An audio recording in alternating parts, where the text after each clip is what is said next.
Howdy, howdy, y'all. Howdy, howdy. Let's check, make sure we're live.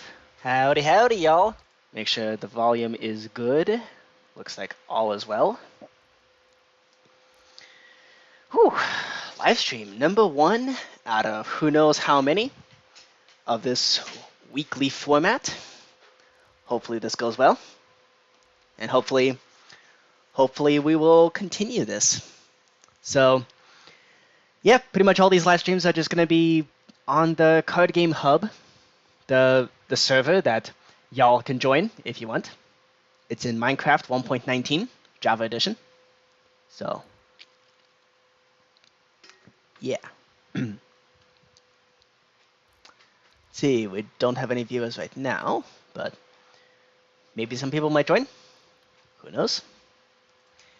In the meantime, I'm gonna work on this. I recently added a new game mode. So if y'all watched my latest Schwitz video, you'll see that I've added a new game mode based on what happened in the previous live stream. So basically what happened in the previous live stream is some insanity happened. Basically, you know those lasers that are in Egyptian rat slap? Well, we basically went crazy and decided to shoot it at each other constantly. So what I've done is made it so we could still do that and hold on to our lasers, and it doesn't break anything. So I'm currently implementing some of that. Okay, it's this block right there. So I'm currently, okay, unset block, minus 13, 56, 25, sandstone. Okay, that's the thing that lets us actually actually make laser tag work properly, at which point we need to kill at A and clear at A. There we go. So I even have specific, I even have specific functions to actually make everything work properly. Let's also run the command function Chinese poker AAA deactivate game. And that way we can make sure the games can run properly afterwards. That should hopefully function as a good enough complete reset of everything. Yep, that should be good. And reload.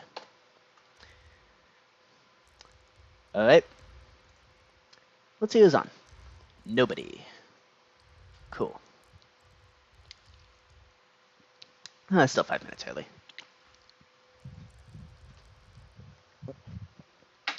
I have my other computer there, currently trying to do some Windows updates. Alright. So, yeah, welcome to the Card Game Hub. I've recently introduced some new features. So, for instance, up there is actually going to be tournament modes for certain games. Basically, multiple games running simultaneously where spectators can view all the games at the same time. So, that way we can have like official like poker tournaments or Skat tournaments or Egyptian rat slap tournaments, things like that. So, yeah. And the way you get up there is you step on the slime blocks, and then you get launched upwards, at which point you just float your way in, like this. Currently, these games are not active. Once they're active, I'll put shroom lights in here to mark the fact that they're active. They'll just always stay active. And the cool part about these, so yeah, these slime blocks are pretty interesting. It'll also let you climb up on top of chandeliers and things like that. So yeah, hopefully that'll be good. I don't know. Let's see. We still have only 3 games, as well as laser tag. And of course, Quantum Go Fish is a thing, because of course it does. Oh, hold on. That's not good. That is... okay, that needs to be a null block. There we go. There we go. Perfect. Okay, whoopsie. Yeah, Quantum Go Fish is kind of a joke, because Quantum Go Fish is not played with actual cards, or at least, yeah, it's usually not played with actual cards, and there's zero functionality involved on my end. So it's there just for the laughs. Okay, so everything else should be okay. That's my alarm to start the stream. I think it's all started now. Okay.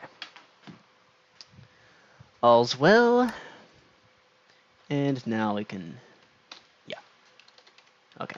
Let's actually test that laser tag thing. Here we go. And a bop. Okay. So what it does is it kills everybody and gives everybody a card stealing laser as well as pew pew arrows. And yeah, so Egyptian Rat Slap needed some special modifications because otherwise it just starts acting weird. Which is kind of ironic considering that's the game that kind of spawned the idea of having card stealing lasers. Okay. Nobody's a player. Very good. Are there any slimes or magma cubes in here? No. Good. Okay, so you can't accidentally register as a player. You can go to the spectator area. That's fantastic. That's as it should be. Alright. Coolio. And then I can run back in here. Let's also make sure no scoreboards get added. Oof. Oh, wait. That's supposed to be there. Okay, that's a good thing. That's a good sign. Good. Yeah, we have 12 games, so there should be 24 different scoreboards. Okay, perfect. That's awesome. Okay, Chinese poker. Does anything weird happen when we go into here?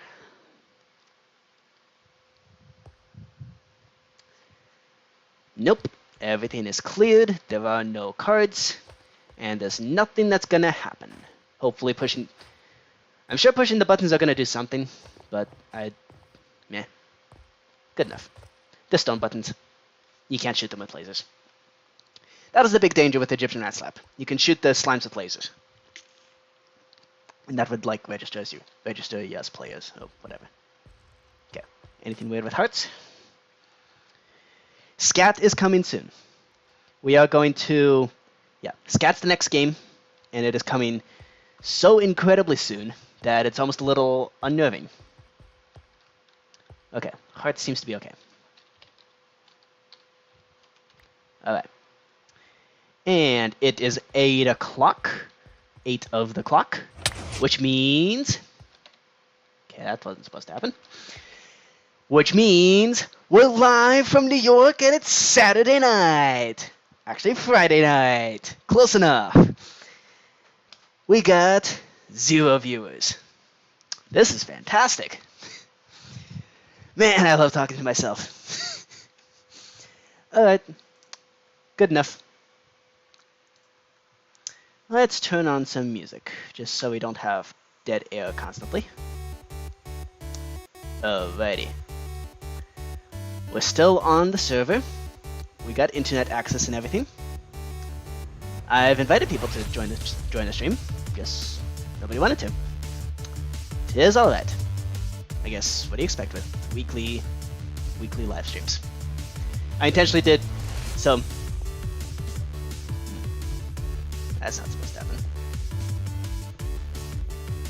Oh, that's just... Is this just a lighting thing? This is just lighting being weird, isn't it? Yep, that's just lighting. Okay, cool. Cool. Right, so since we have 0 viewers at the moment, and I don't have the ability to keep this server on perpetually, let's see, what can we work on? I mean, the obvious choice would be working on Skat. We could also work on... So, I've come up with some ideas on how to improve Egyptian Rat Slap even more. Like, basically make a version 3. And it's, yeah. Rewriting a lot of the... It's going to be rewriting a lot of the code to make it, like, more efficient and better and less, well, stupid. So, yeah. We could do that.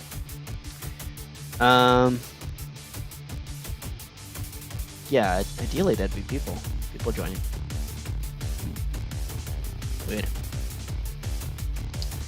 Okay. Let's see. Yeah, let's work on Skat. Skat. That's the name of the game. Okay. So currently I don't have the ability to keep the server open during the stream, but that's okay. If anybody joins on and wants to play, then we can always boot the server back up. Not an issue. I guess this will just be one of those programming live streams. Okay. That's still on display. Let's display you. Wow. Yikes. Okay. Let's put that over here. There we go. That's better. Doobie-doobie-doobie-doo. Okay. And then we do a shrink. And a little shrinky shrink. There we go.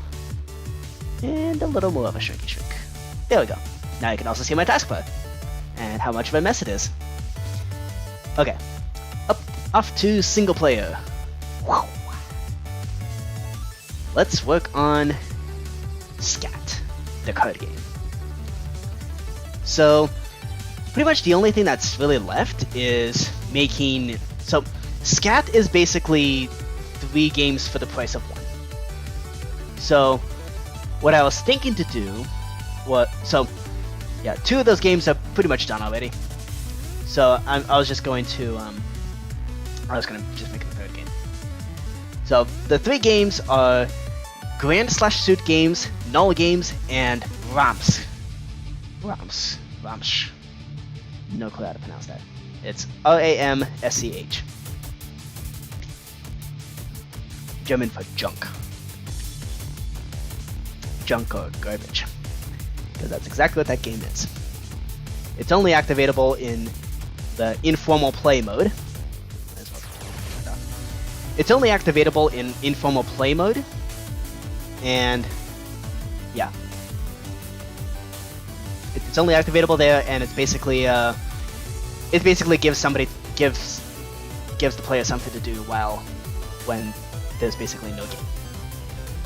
175 megabytes. Quite proud of that, actually. Mind you, those 175 megabytes are scattered across 8,000 files. Yeah, that's it's a pretty big. It's a pretty big deal. This card game hub. Alright. And looks like the world has opened. Let's open up some... So, I took some notes on how to play this game a while ago. Basically just took notes from Wikipedia. So we're just gonna run things based on this. So, Rams. So, yeah. This is the backstage work so far. We still have these spheres of where people go to look at their cards that they won. And yeah, here's the actual game areas. I'm gonna break these signs. Most of the work involved with Skats, like most of the work has actually been kind of grindy work, just using coordinates and making signs that you right click to actually get the settings. Because the fact that it's 3 games for the price of 1, and the fact that it's like pretty much everything's just like selecting different options. Like making GUIs has been the biggest pain in the butt.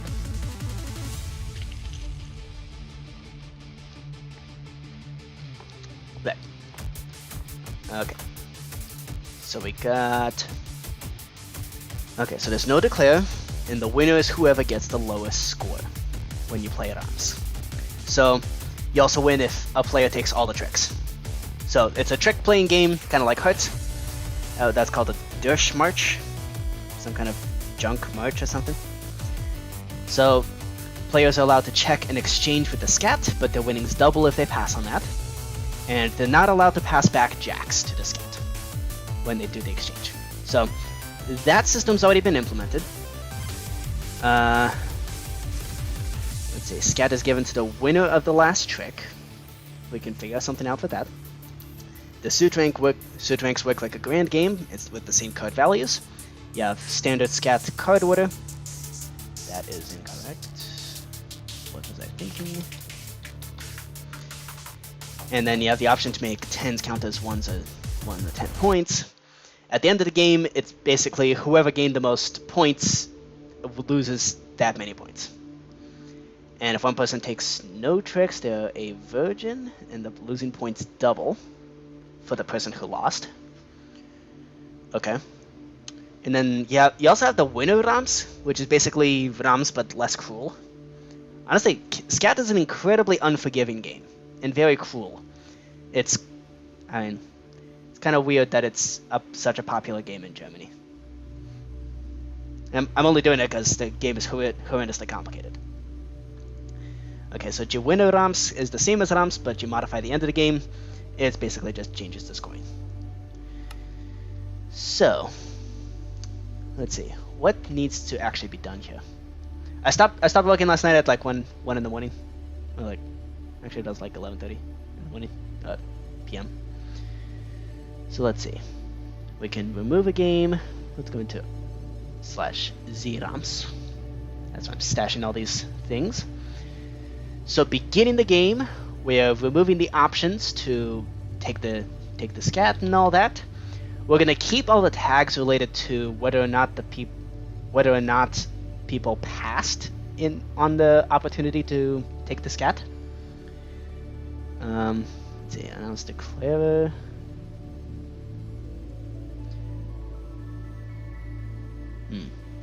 Hold up. Does the bidding actually remove the tag for passing?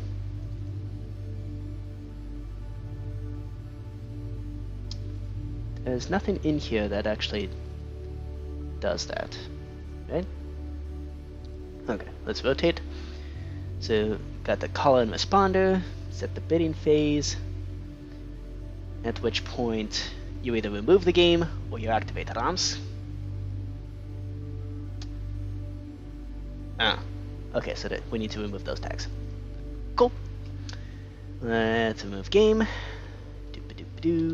And tag at a predicate equals Skat in dimension. Tag at a remove pass. So we just copy that and we plop that into here where we activate the Rams. We just gotta make sure to remove that. Okay, so that removes all the options, and we put a redstone block there as intended. Hold on, does this actually? Wait, what's the difference between begin? Okay, suppose you begin game is once you actually do all the figuring out the Skat. Okay. So that's going to put down a redstone block here. Right there, yes. So then what we need to do is actually link it up to this system here and activate, is it Skat options? Yes. Okay. Function Skat. Not that. Skat. Zrams, and that's Skat options. Cool. Alright, we got Skat options, and then do we need that? Do we need to do anything weird? Nope. Okay. All seems to be well. Okay. So now we have the ability to actually activate the game. Quite honestly, the first it's kind of embarrassing. The first couple times that I actually play test a game, the most common bug that comes up is I forget to turn on the game. Like I forget to implement a line of code that actually like activates the game. So stupid. Okay, let's get this other computer turned on just in case we end up having, I guess if we end up successfully making this game properly, then maybe it'd be worth doing beta testing. Well, actually, alpha testing before I upload to the server. Server's offline, by the way, so if y'all want to play, you gotta let me know in the live chat. Ooh, we got one concurrent viewer. Nice. And they're gone. Okay. Very well. Yeah. Okay, so when we begin the game, this is where... So, that's the point where the game actually begins. So, who actually starts the trick the first time?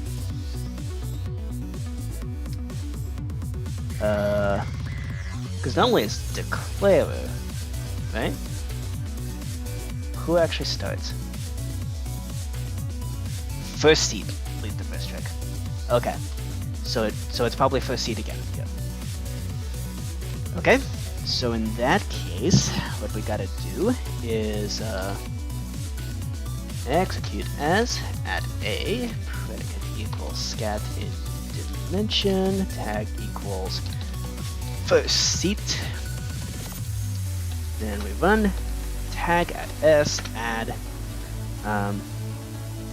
It needs to be your turn. Well, actually, lead player, and also add on the fact that it's your turn.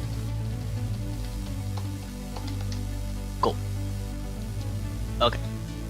It is lead player, right? Let's just make sure. The way we can tell is when we're judging the tricks, everything's based on what happens with the lead player. And that's not it. We need a successful play.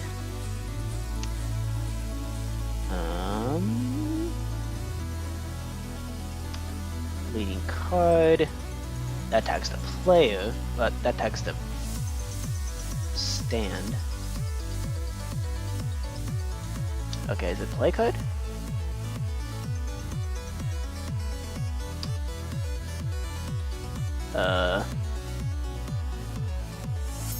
Why is... Okay, is it valid card that does this? Lead player, okay, there we go. Oh, that needs to be S-temp. Wait, what? Why is... Okay, that's working properly. Okay. That needs to be that.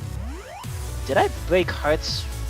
Did I break the Hearts game when I was doing this programming? Don't tell me I did. Please don't tell me that's what happened.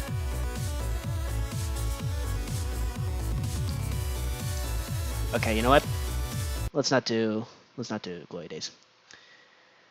I recently collected the full collection of Approaching Nirvana, so we're gonna do Approaching Nirvana.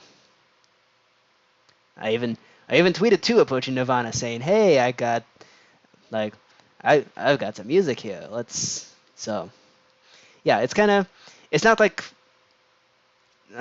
not consistently exciting and blood pumping, but it is still good. It's EDM. It's a good kind of EDM, actually. I don't know. I was quite surprised. Most EDM is like you just crank up the bass to 25 and go boom to boom to boom to boom. Like, that. Yeah. Okay. Let's play Animals, the album. Okay. And let's make sure we're not doing any kind of let's make sure we're not doing lyrics. Sorry, Approaching Nirvana. But the way this channel works, no lyrics in the songs. Ever. That is not allowed. So, we shall take this and remove it from the now plane. Okay, I guess we can start playing that. Fine. Okay. So that needs to go up. Yeah, we can see what's going on there. Come on. Okay. So we go up, up, up, up, up. And bam. Very nice. There might still be the occasional lyric here and there, but I'll accept that. Just nothing with like actual lyrics. Okay. A single day, that goes there. Let's at least keep the order of the... We're gonna keep the order of the actual, album. I'm just gonna kill the lyrics. That's how this works.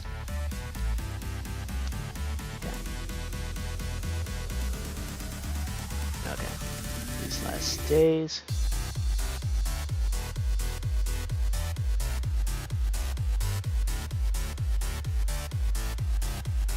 Okay. Almost there. With that. Then virtual is where we live. I have, of course, listened to this album before. It's pretty fantastic. Hence why I purchased it. Okay. There we go. Okay. There we go. That should be good. Alright, we got Animals, the album, playing right here on this channel. The debut of Approaching Nirvana as a music artist here on the channel. Okay. Let's make sure that music's actually coming through properly. It is. Okay, good. Hopefully it's not going to drown me out, but if it does, that's fine. It'll at least provide something to listen to while I'm either thinking or not talking or whatever. Curious, how long is this album? Of course, this isn't going to show me. Is it? Nope. I gotta go to iTunes to see how long an album is. Because Groove Music is stupid. Just like many other Windows products are also stupid. Okay, can I time... How well can I time things like this? It's about an hour and 46 minutes. Okay, good enough. The Glory Days playlist that I have is 2.5 hours, but I think we're not gonna go for that long. Okay.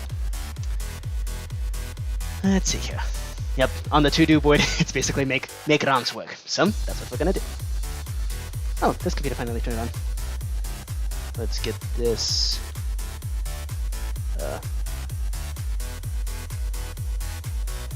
Here we go.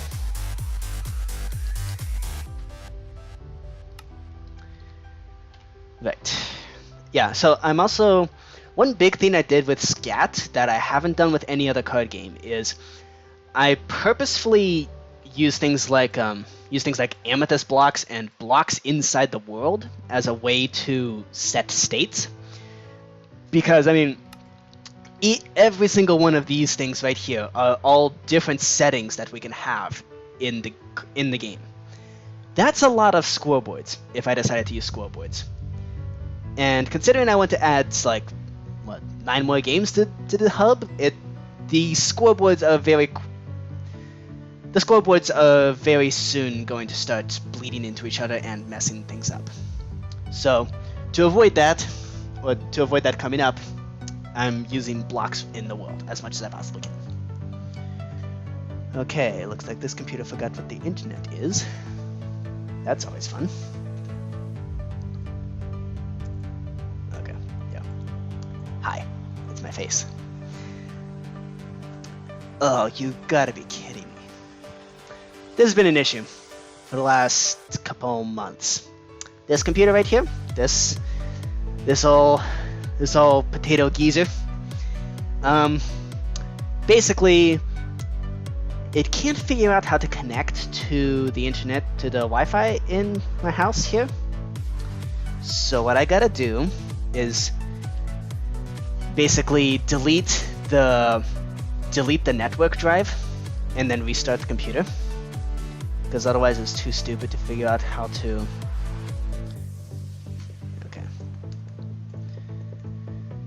Yeah, I basically have to delete the network drive and restart in order for anything to happen.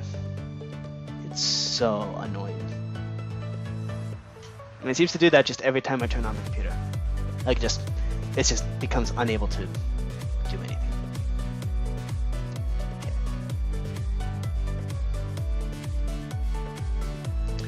Doop-a-doop-a-doo. Nothing else going on. So, and there's no viewers. This will just be on the channel as a whole lot of nothing happening.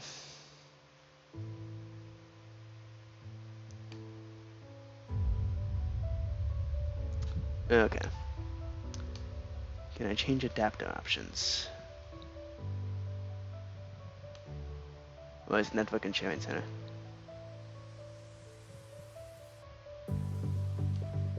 Okay. Wi-Fi. Okay.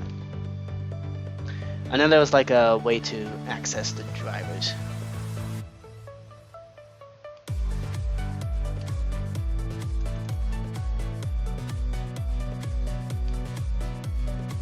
Okay. Is it device manager?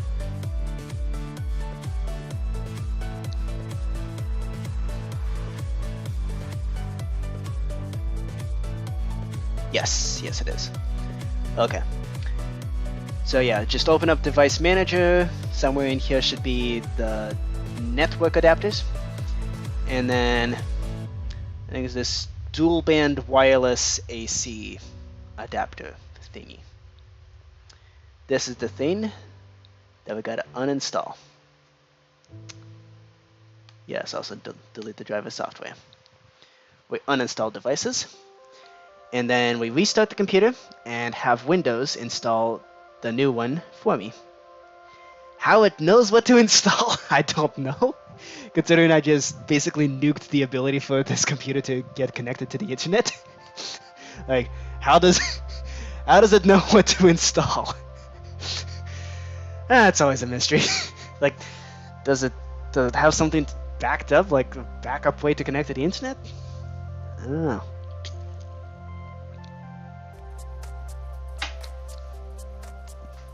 It's very annoying, and I hate doing it. But it's what we gotta do if we want to be beta testing games up here in this live stream. Really, 0 viewers. I hope not all the live streams are gonna be like that. That's gonna suck. It's gonna suck if that's the case. Okay. Let's check that down. Yeah. Okay. A little more. Okay. Let's see. So while that thing's booting up, we gotta actually begin the game. So we gotta tag somebody as the lead player. And then we also gotta... And then also tag on your turn, which should allow for first seat person to then start the trick. At which point, once somebody plays a card... Oh, I also need to activate this, don't I? Yep. Okay. I need to... Okay, that's just a thing that's going to be activated as we go along. But when we first start the game, we got to actually enable everything. So in this begin game, we need to execute in card games. Skat run set block 75616 redstone block. Very nice. Okay. So that's going to actually activate the ability to play a card. Did I remember to do this with the... Okay. When we announce the declarer, does that actually activate the game?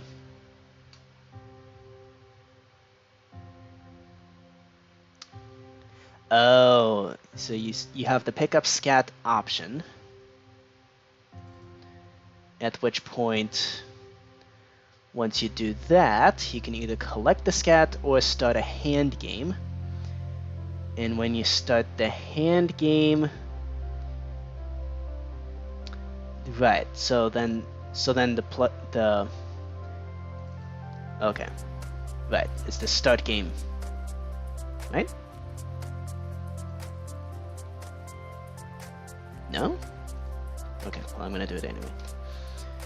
Okay, So I have a hunch the start game is when things actually start happening.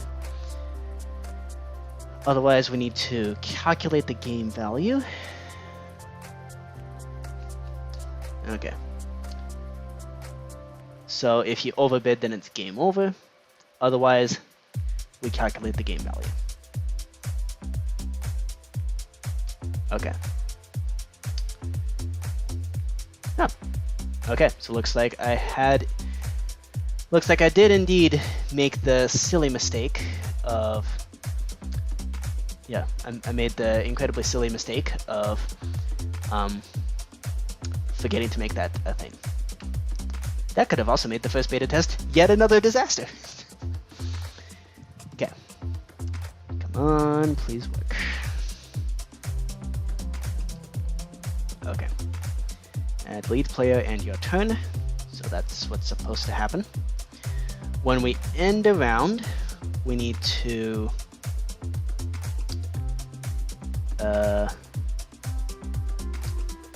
we need to remove declarer as well as lead player and your turn, because it's no longer their turn. When the game is over, it's nobody's turn.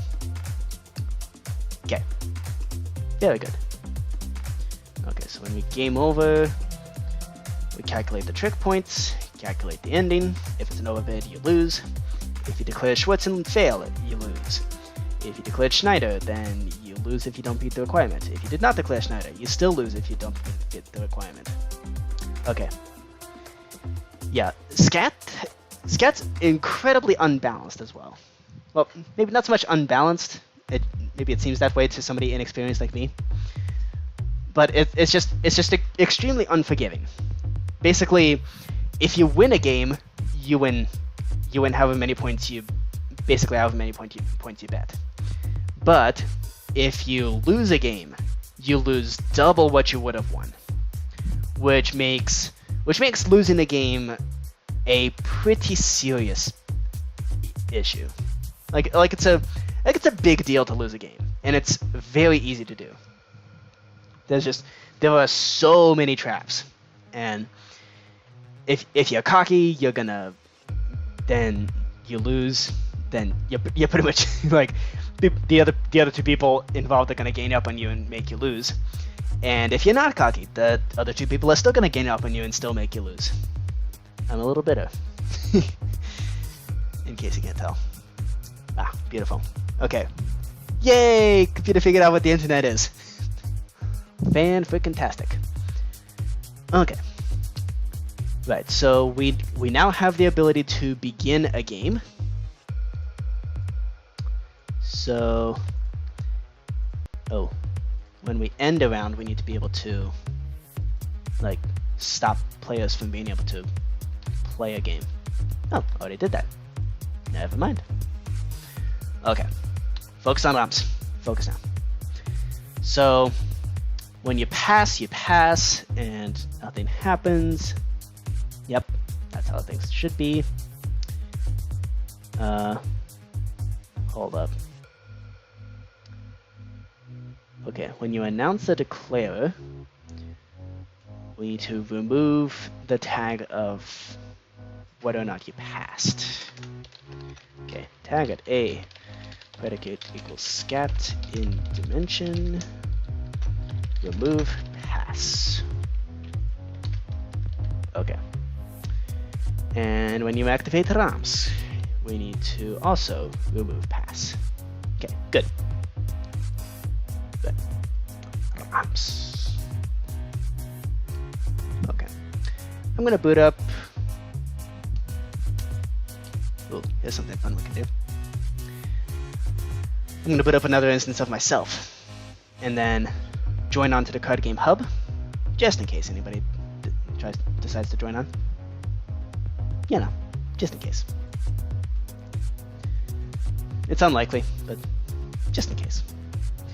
This, by the way, is precisely the reason why I'm still going to be hosting the card game hub on Aternos and not anything else. Because pretty much anything else, if I did, like, ideally I would host this on some kind of 24-hour server, but doing that would mean paying money to host a server, and I don't feel like doing that if nobody's going to be interested. I'm only going to do that if people are actually interested, which it seems nobody is. Quite sad. Really? Now you can't start Java? What is wrong with you?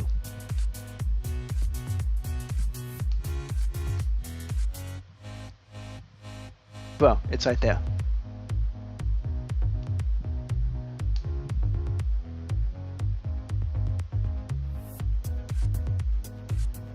Bro. Just launch already. It's right there. There we go. Okay, good job. Multi-MC. It's actually pretty great launcher. I quite like it. It's what allows me to do bot accounts, to do beta testing. Especially on a game like this, because you have to have 3 players in order to play this game. Okay. What were we doing? Alright. So when we begin the game... Ah! CJ! Yay! I'm no longer talking to just myself. Yay! Alright. CJ Prince. I'm sorry, I'm struggling in school. I took a nap today, 9 hours behind. I cannot play today. Oh well. Tis alright. Seems nobody's interested in playing. I kind of thought that maybe live streaming at this time would, like, I don't know, give people an opportunity to, like, chill out for a couple hours. Like, I don't know, after a long and stressful school week, it's probably, like, maybe. I don't know. Honestly, I don't know what I was thinking. Either way, it's perfect. It's a good chance to actually work with these card games. So, don't mind if I do. So, by the way, the music, approaching Nirvana. It's actually pretty great.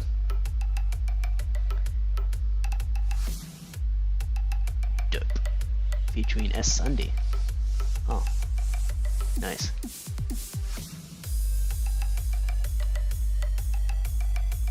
I'll use this as a background noise. Okay, well, hopefully my soothing voice can guide you through all the complexities of command block coding. Because right now, we are making a happy little game known as Skat that literally gave me 2 aneurysms just from reading the Wikipedia page. Yay! This is peak Javamonk right here. You know I don't do anything small, and this is no exception.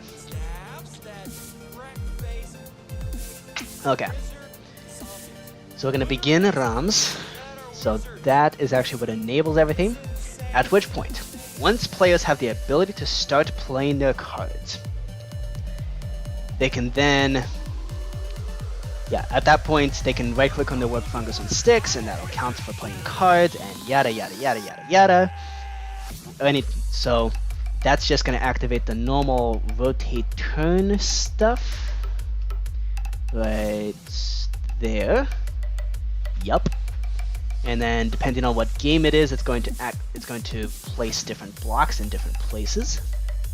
So it detects when the lead player rotates back to your turn, when the turn rotates back to the lead player. Yep, at which point it detects based on where the amethyst blocks are.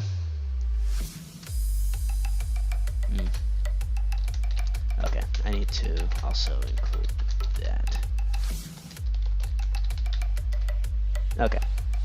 So if it's either a null or a Rams game, then don't do that. But if it's a null game, do I need to do that? Probably a good idea, just for safety reasons. 956 amethyst block. So if it's a null game but not a Rams game, then put a redstone block there. If it's a Rams game but not a null game, that's a 205616 amethyst block. Yup, at which point it activates that. By the way, part of my dream consisted of your server. I was you, and there was like 5 other people with weird usernames. And we were in the Hearts room. There's a brief scene. I would have liked that actually. That'd be really nice for this stream. Okay. I'm gonna turn on the Card Game Hub server, and I have a bot account right here that I can just plop on to Aternos just to keep the server running. So, yeah, if y'all want to join, the IP is right there, javamonk.aternos.me. It's gonna remain on Aternos until, I don't know, people actually get interested. Because I'm not gonna pay for a server. I'm not gonna pay for a 24-hour server if nobody's interested. So, yeah. So, if you don't like the fact that the Card Game Hub is not open 24/7, it's your fault. Yay. Okay, cool. Server's on. Let's log on to the multiplayer.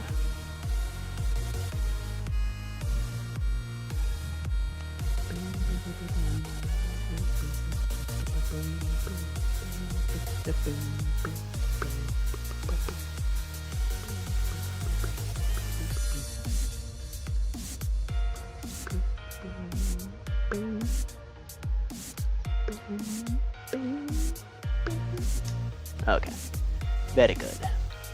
Okay, so now that I'm on the server, I'm gonna do the classic trick where I look up and hold down a fishing rod, and then change texture packs. Reload texture packs that I'm constantly right-clicking. There we go. We'll just keep the server on for the duration of the live stream, and then shut it down if nobody's interested. Well, shut it down for the night if nobody's interested. Yeah. So part of the reason why I decided to do these weekly live streams is just so there's a consistent time when the server's on, when the server's open. So, yeah.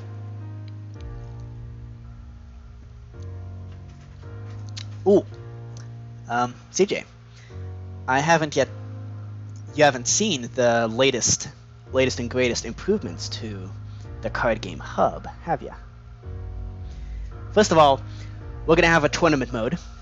Like, Egyptian Rat Slap, Texas Hold'em Poker, and Skat at least are going to have tournament modes, where basically you have multiple games running at the same time simultaneously, with spectators being able to watch every single game at once.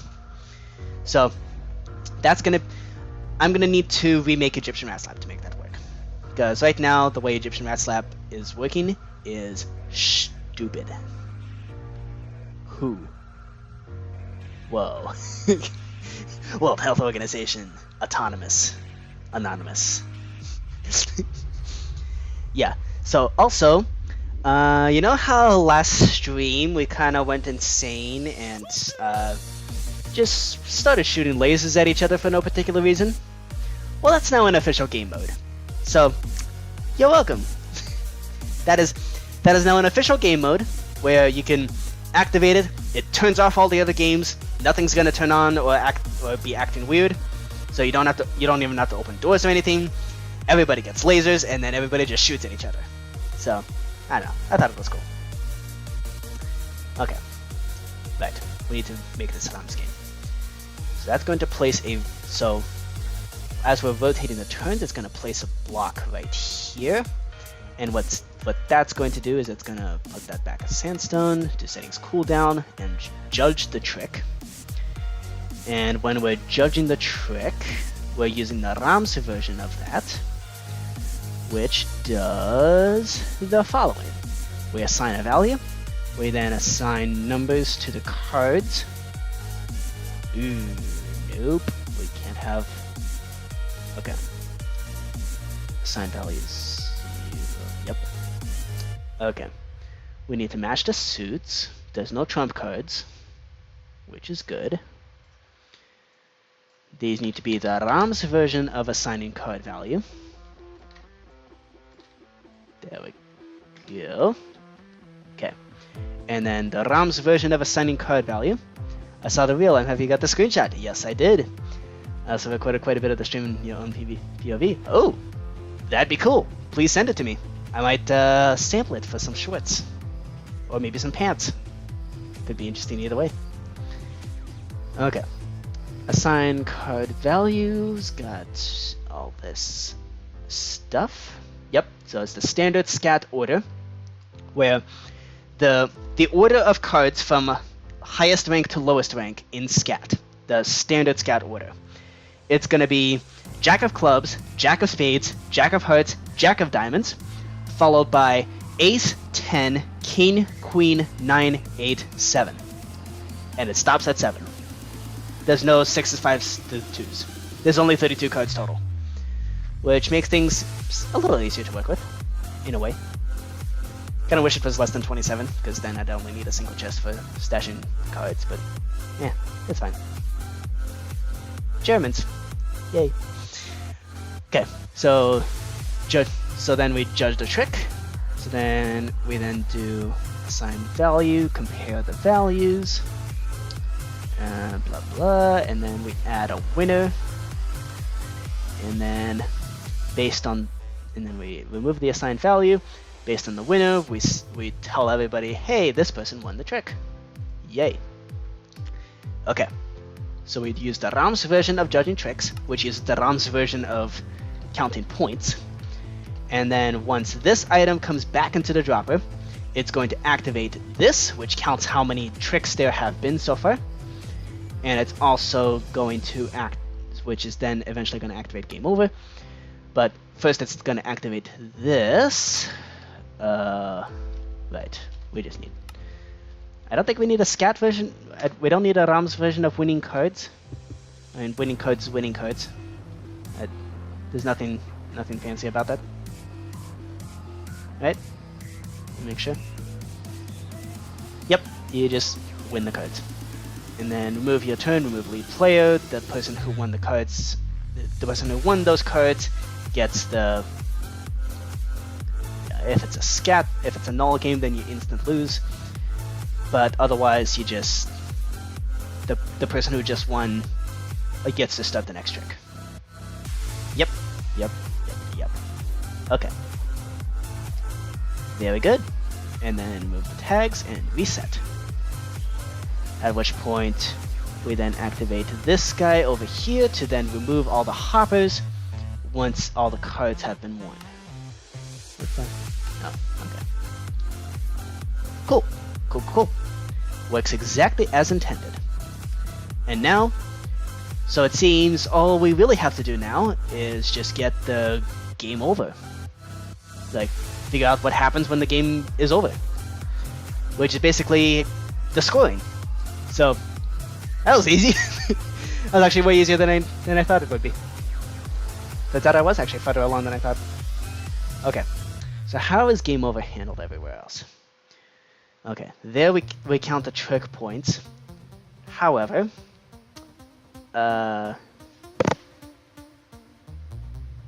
okay, so we do still need to count trick points. Very well. Okay. Honestly, I kind of cheated with the null games too, because even though trick points aren't a thing with null games, I still count them just because it helps later with figuring out whether or not you insta-lose or fail a condition and lose or whatever. It's just much easier. Okay. But now we don't count the game value. Instead, what you lose is the trick points. Yes. And it's whoever gained the most trick points. Okay. So we gotta find... Oh dear. Okay, the scoring is completely different for Rams versus G-Winner Rams. And it's basically activated with a switch. Don't matter. We can figure this out. Yep, you overbid, you lose. If you do clear, then you lose. Okay, we still gotta put function end round here. Okay, that resets everything. Good. Okay, everything else is different. So, in Rams, we're gonna do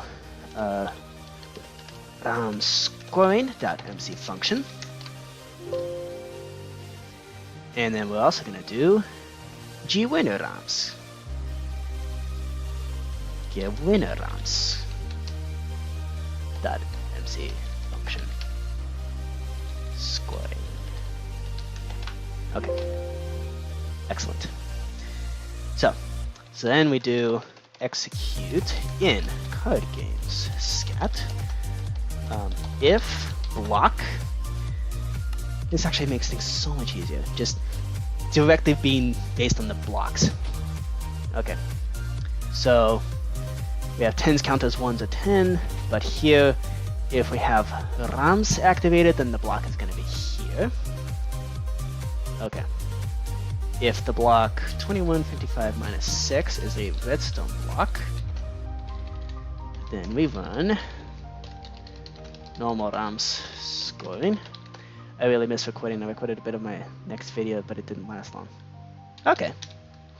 Yeah, sorry I wasn't able to make a stream. That's I might be able to this Sunday. I don't know though. Gwinner Rams scoring.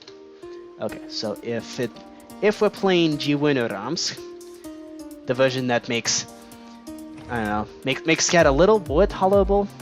Skat's a very unforgiving and very cruel game. Like it basically like, yeah. At least that was my experience with it. It's also possible my experience was a little spoiled based on the fact that my uncle is the one who taught it to me, and he's very competitive with everything. And also, yeah, I'm sure if my uncle ever actually saw me do this Minecraft stuff, he would either be impressed that I managed to do it, if he actually knew what Minecraft was. Most likely he'd actually just be extremely offended. Little update from this Snowitator? No, not Snowitator. Oh no. Well, that sucks. Okay. Honestly, snow golems die. I assume it's a snow golem. Snow golems die in like the easiest ways possible. Like, if it gets attacked too much, or it starts raining, or it strays off into a desert or a savanna, or yeah, it's just snow golems are the worst. I'm so sorry. That might have been how it died. If it was raining and it happened to not be in a snow biome, then it would have took damage and died. And also maybe if it landed in water? Do snow golems take damage from water? Hold on. I gotta check. Okay. We're gonna test this. For science! Yep, snow golems take damage in water. Very quickly. Yep. Yeah, so if that snow golem wandered into water, like they tend to do, because they're idiots, then yeah, it would have died. You know, ran off a cliff and died or melted. Yeah, most likely melted. Quite sad. Snow golems are... ugh. They're so difficult to take care of. Yeah, and also if it's like snow golems naturally try to attack any hostile mob, except go through the entire line. Yeah, snow golems also tend to they tend to provoke pretty much any mob that they come across, and if the go through the entire library instead of search up the block. Oh, you're talking about the creative inventory? Yeah, I just go like, snow block. I vaguely know where they are, or at least in relation to other blocks. Like I know pumpkins are somewhere near the purple, and like the nether bricks are all together. The glass is down here somewhere. The concrete is near the bottom. I haven't used these blocks all that much, but I know blackstone and dripstone and well, not dripstone, but yeah, I have a vague idea of where they are. Yeah. I don't know. I only really search for something if I, like... Well, I don't really search for things. Unless I absolutely have no clue where it is. Okay. Doop-a-doop-a-doo. Okay, so when we're counting the trick points, count trick points. So does it actually do the thing where it checks to see what the... Okay. If it's a 10...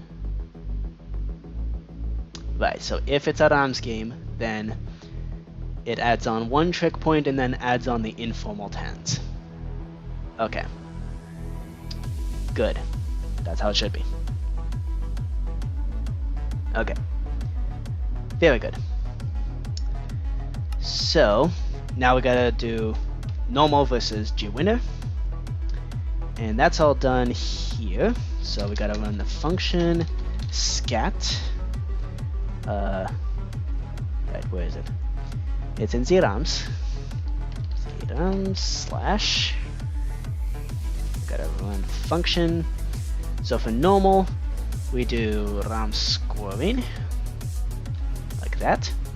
And then gwinner rams, we do gwinner ram scoring. Very nice. Cool, cool, cool. Okay, that should handle all the scoring, at which point we end the round and reset everything.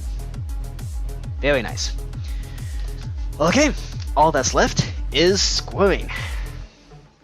Here we go.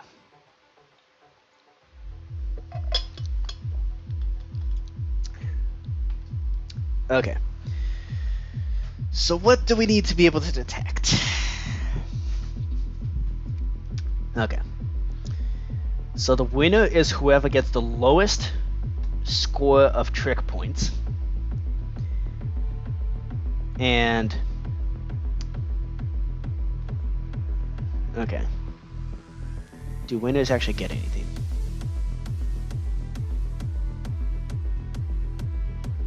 Oh, I need to implement the system with the skat is the whoever wins the last trick. The skat goes to whoever wins the last trick. Okay. So before we game over, so that means game over's gotta go around here-ish. Crap, I don't have a mechanism to do that.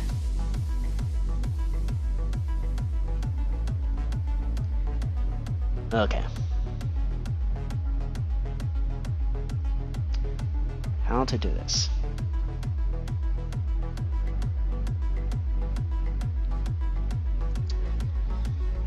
Doop-a-doop-a-doop-a-doop-a-doop-a-doop-a-doop.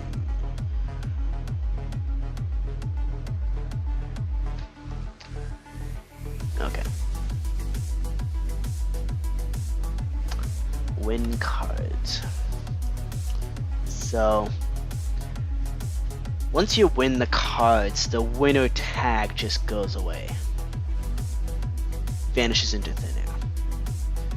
So we can't base anything on who actually won the deck, won the cards. So how do we detect that?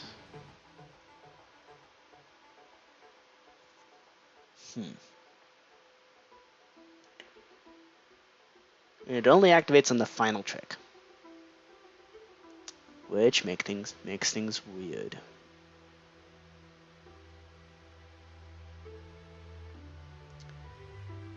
Maybe I could have a second counter running alongside that counts the same number of tricks, but like activates that skat winning thing before the judge trick mechanism gets there.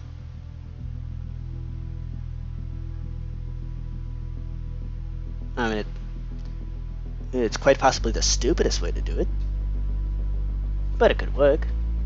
It's a redstone based thing, and I just realized this could potentially pose an issue. If I have a redstone torch on the side of a block and a dropper here, is this comparator going to be activated by a redstone torch? It is not. Okay, good. Never mind. I'm not stupid. I am in fact a genius. Okay, so yeah, let's do that. Let's put a dropper there, and we gotta put 10 nether stars in here. It has to be nether stars because otherwise the game doesn't work. And then when we reset the droppers, what we need to do is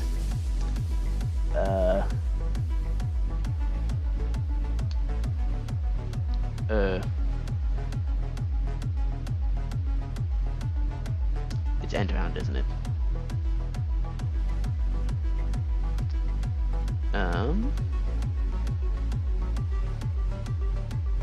Wait, does it ever go back?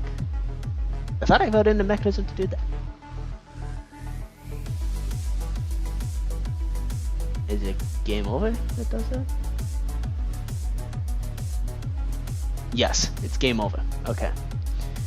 So anytime there's a game over, we gotta do this. Okay. So 28. Oop. We gotta change 28, 56, 12 with 10 nanostars. And then we item replace this guy with air. And that is 28, 56, 13. Very nice.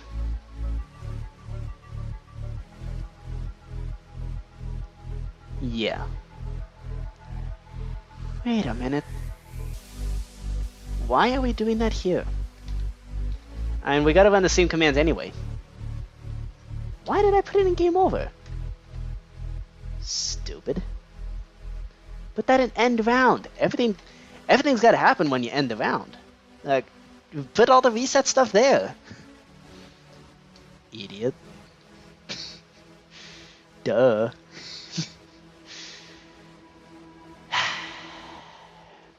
Oh, I still gotta figure out null revolutions. Okay. Let's put that on the to-do board. Figure out null revolution. Okay, that's like an extra thing that null games can do is activate revolution mode, where basically one person has the goal of not picking up any cards, not winning any cards, because if they do, they instantly lose. So, but the issue is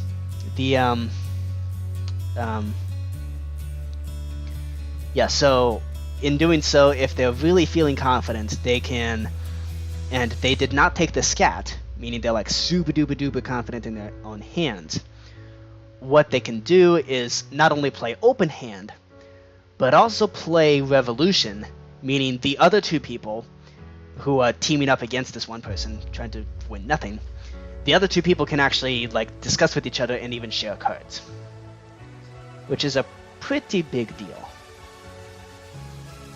Which I suppose is why those sorts of null games are extraordinarily rare. Okay, this game.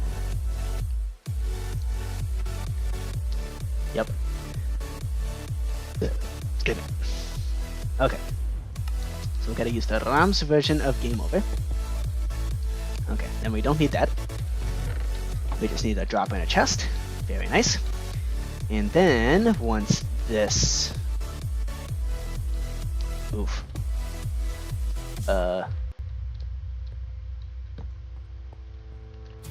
Did that just... Where'd that go? I know, I'm in Troy. Duh. Okay. So we need to put another star in there, and this chest actually moved up.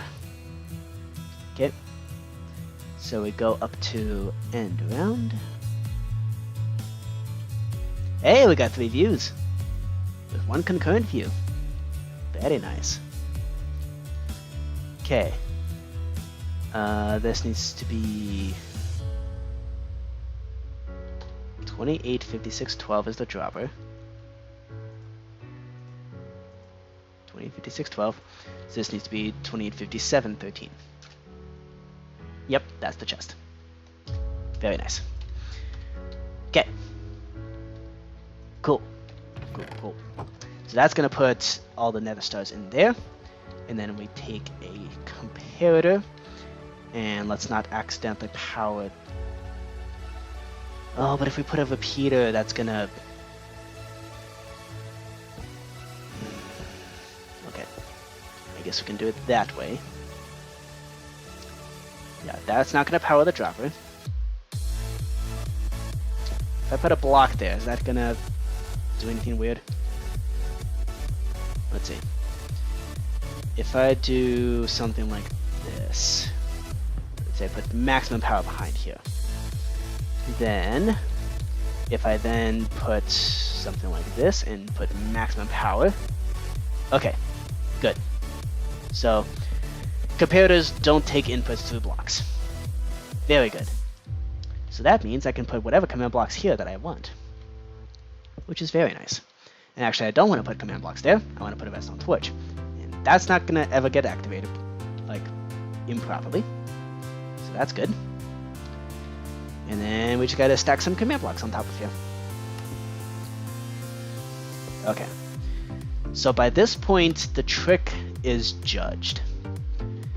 And then one tick goes by, which is not enough time for anything to react here. So that gives us just enough time to run this command. So we execute if entity at s, if predicate scat in dimension tag equals player 1 is also the winner. Okay, this is stupid. Let's do it in a function instead. Okay. Let's do when scat. That's the whole point of functions, is to be able to run 100 commands without stacking 100 command blocks on top of each other. Duh. Actually, let's make this even smarter. Execute as at a predicate equals scat in dimension tag equals winner. Haha. Run function scat zrams /win scat. That thing. And now we party. Because now we can say if at s is player 1. Haha, less things for the game to check. If entity at s player 1, then we run, then that person needs to win the 2 scat cards. How do we do that? Okay. There's already going to be hoppers positioned in this spot. Right? Yeah, there have to be. It might be a tad later that the hoppers show up. But if we give the items enough time to fall, then all should be well. I will need to use this function to intentionally install hoppers. Okay, so hoppers normally have... Oh, but we only have 1 block of space. Crap. Okay. So never mind, we can't do that.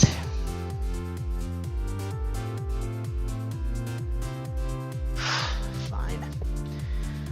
We'll install the stupid hoppers. Just so timing isn't an issue. Because that would be annoying. Okay.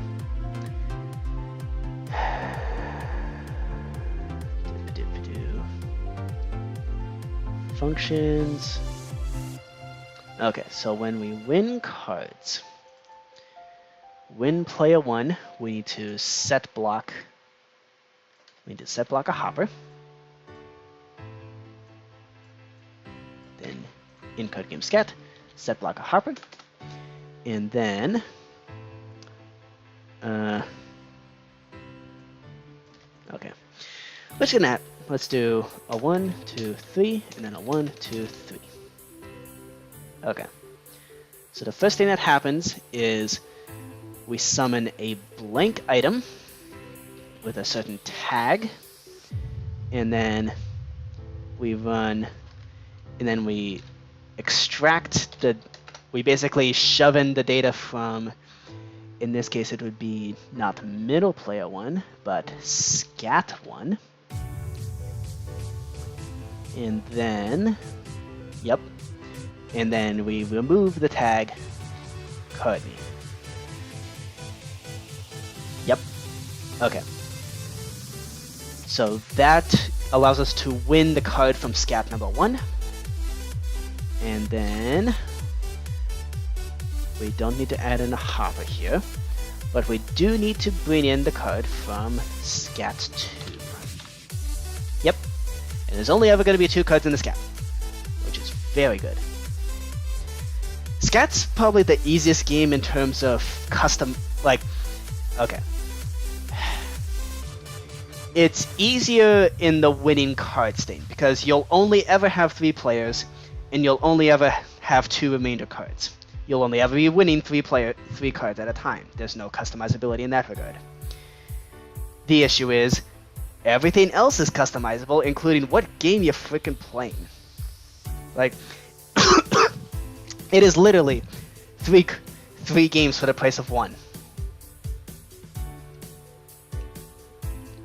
It is literally three games for the price of 1, and there's an extensive bidding round before you ever play a card. There's an extensive bidding round to determine what the game you're playing even is. Which I guess that's charming in a way. Like, I don't know, like you can't really tell what game you're gonna be playing until you actually like play it. Like, I don't know. I guess I guess the reason I don't like, I'm not a huge fan of this game is because it's incredibly cruel. It's just, yeah. Like, I mean, it's nice that everything's so customizable, but like, you gotta be really careful with what you're customizing, because otherwise you can completely screw yourself over. And also, even though the person who declares what the game is has basically unlimited power over what the game is, the issue is, if you don't want to be the declarer, declarer is the only one who can win or lose points. So, I mean, not wanting to be the declarer is a very, in my opinion, it's a perfectly fine move. In my uncle's opinion, it makes you a coward. But even when you try to be a coward and avoid ever being a declarer because you don't want to lose points, although that also means you can't gain points. But if you just want to avoid losing points, you can still get screwed over if the other 2 players decide to gain up on you. Like, if the other 2 players, like one of them makes a bet and then they both pass on being a declarer, that basically forces you to be the declarer. And yeah, that makes things incredibly bad. Because if you're the declarer and you don't want to be, good luck.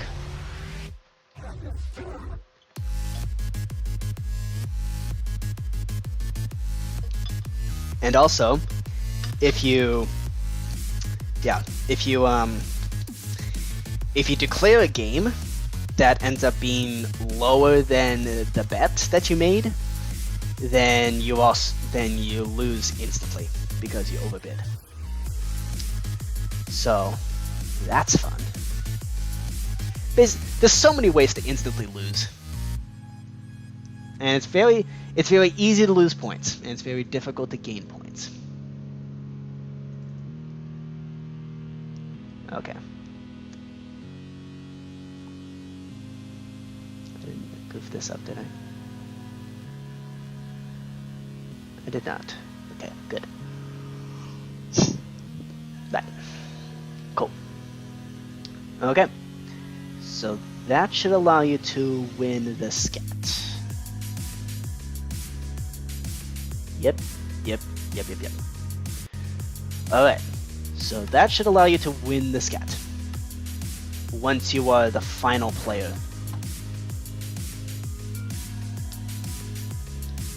Yeah.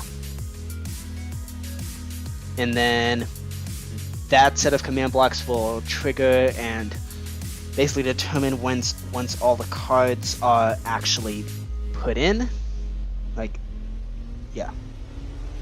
At which point we then calculate the trick.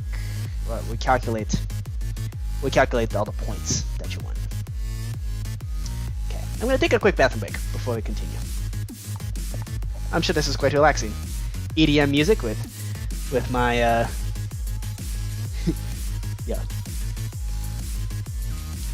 EDM music with the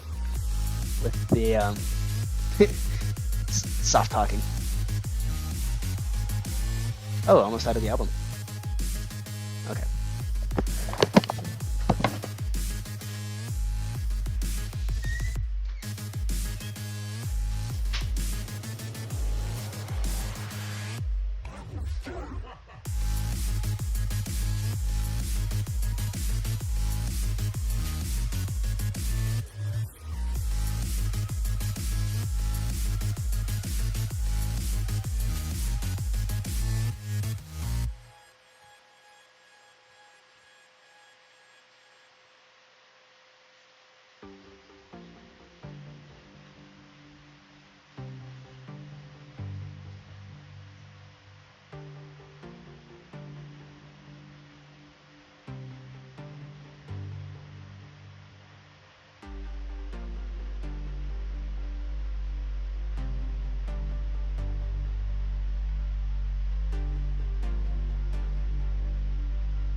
Stealing the chair.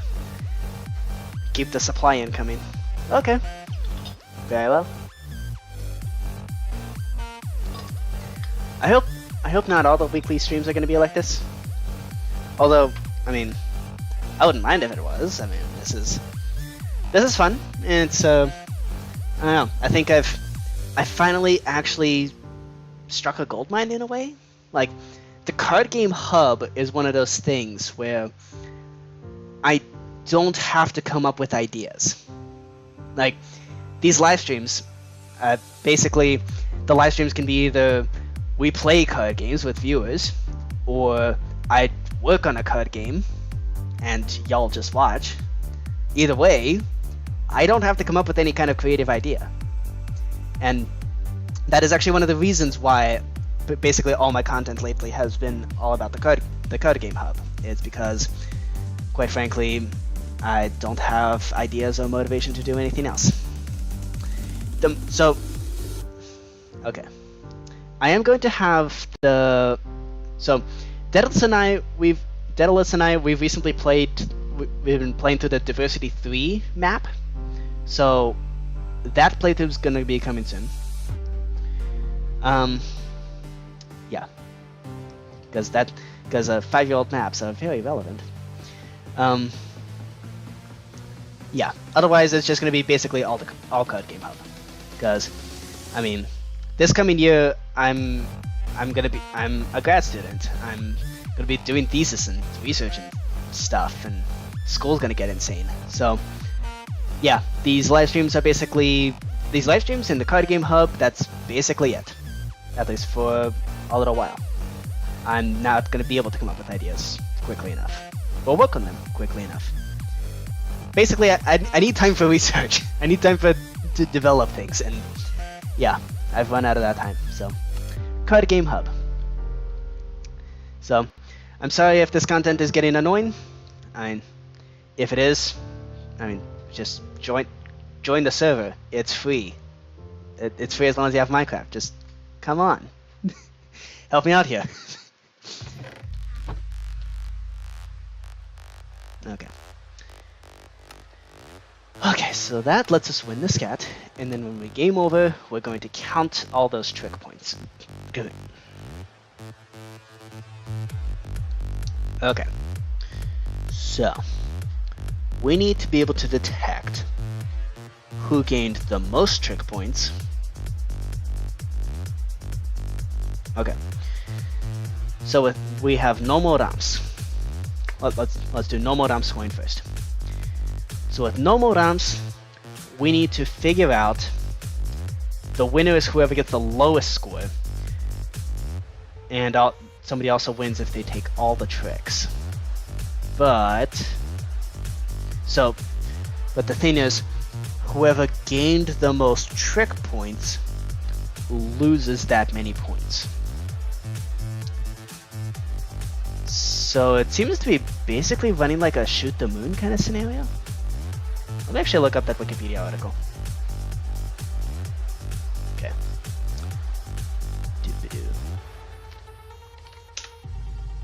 Yeah, you gotta specify in Wikipedia that you're talking about Skat the card game, not Skat as in poop. Okay. The king of German card games. By whose standard? Okay. Can y'all actually see it? Like, is this text too small? Can I, like, is this text too small or too, like, low quality? I'm concerned about that. Okay. Yes, we got RAMs. It's not part of sanctioned Skat rules, hence why it's informal. It is what? Okay, good. It is widely practiced in hobbyist rounds and is the various most often suggested to be officially sanctioned, hence why I'm adding it here. It is played if all three players pass in the bidding. There's no declare. Every player plays for himself. That's not unnecessarily gendered. And the goal is to achieve as low a score as possible. The idea behind RAMs is to punish players who underbid their hands. So to make it more interesting, an additional rule is often added that adds a second winning condition.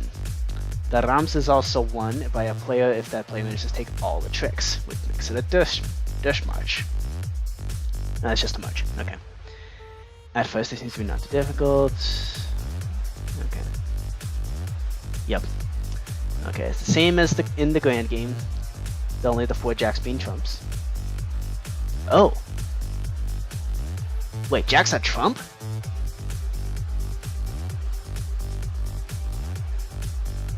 Jack's a trump. No. Dang it. Jack's a freaking trump. Okay, fine. See how it's gonna be. Okay.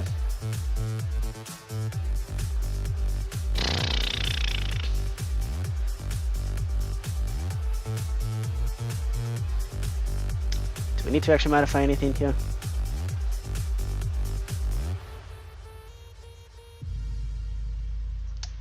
No.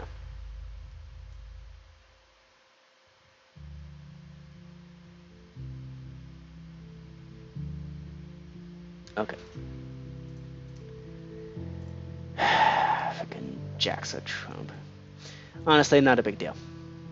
This is something that can be easily fixed. Like so. We don't even have to begin the game there. What we do is when we activate the RAMs, we're also going to run the function scat mark card / jack trump. Mark trumps, that's what it is. Okay.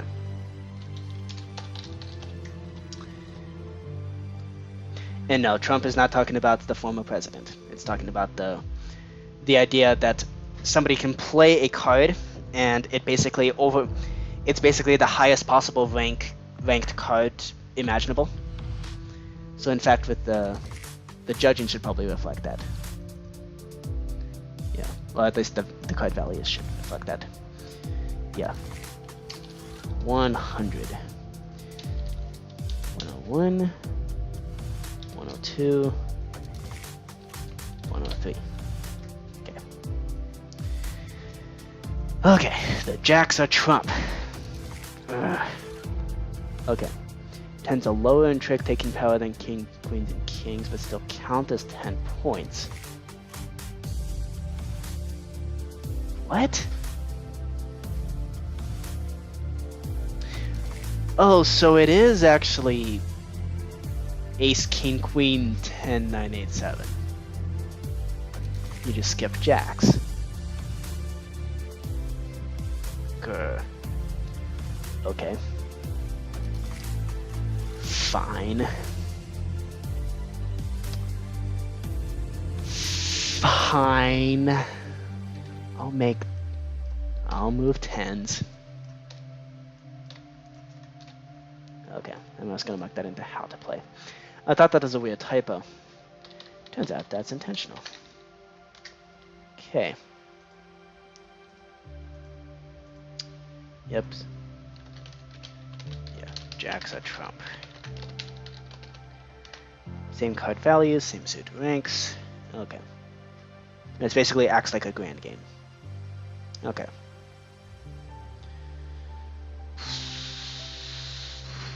Okay. Good. Okay, we fixed that. Maybe I'm ready to do this. Okay. There are a couple of variants of the rules concerning 10, so they should be shorted out before starting the game. Okay. They're allowed to check and exchange cards with the Skat, or decline to do so and pass the Skat, thus doubling their score. Known as, not gonna try to pronounce that. It's a variation on Rams. Okay. Jacks are not allowed to be passed. Yep. They're usually added to the tricks of the player who takes the last trick. After all 10 tricks are played, the player with the highest number of card points, or every player, has their card points amount deducted from their score as negative game points. And then if one player takes no tricks at all, the points of the losing hands are doubled. Okay, so whoever has the highest number of points has that many trick points, has that many points removed from their score. And then if somebody did not take any cards, then what? Okay. Then the losing doubles. Okay. Cool. Gotcha. Okay. So let's see. In the Rams scoring, we need to figure out... Yeah. We need to figure out who got the most... Who got the game points? Woof, woof, woof, woof. Very old meme. Okay, so we need to figure out who got the most game points. Or trick points. Right, so we can do that with a pretty simple execute if score at a predicate equals scat in dimension tag equals player 1.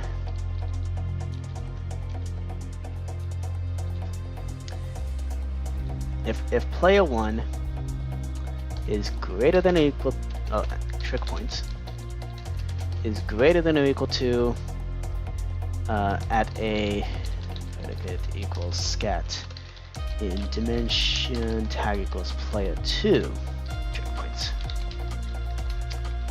If it's bigger than the trick points and also bigger than player 3's trick points,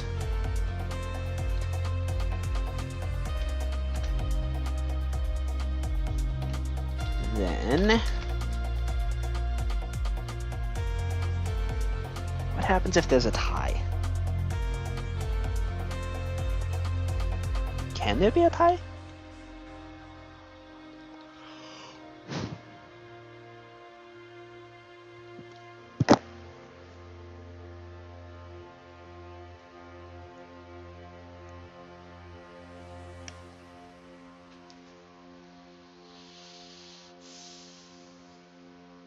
Yeah, there can probably be a tie.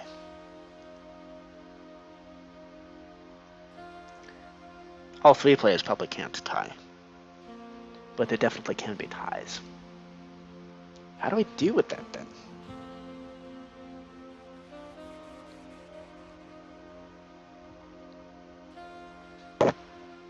mean, I guess I can just punish both players.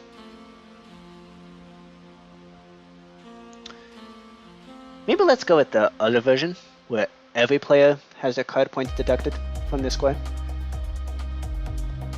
And then if somebody takes no tricks at all, then the points of the losing hands double.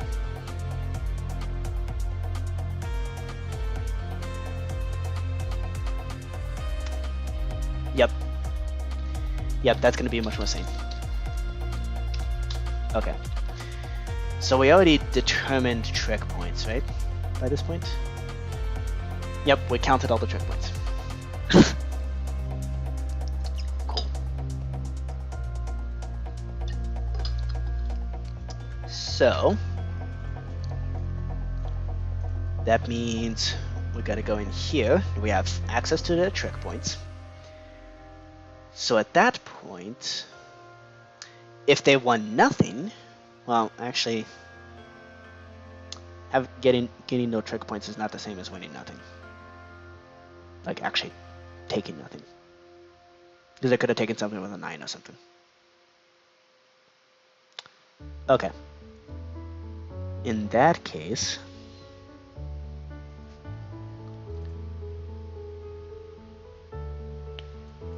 hold up. How are trick points being calculated?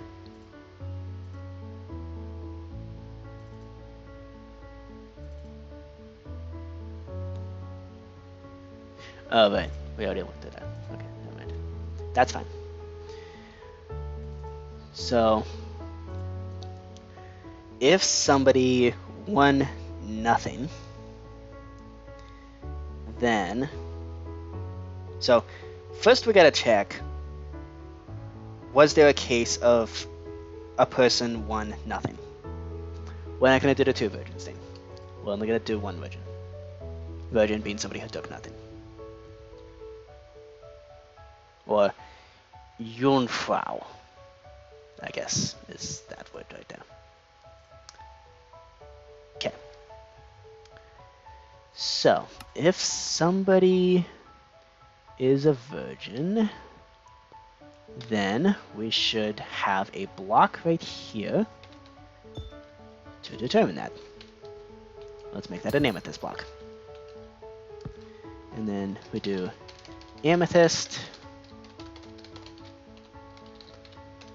Somebody is virgin.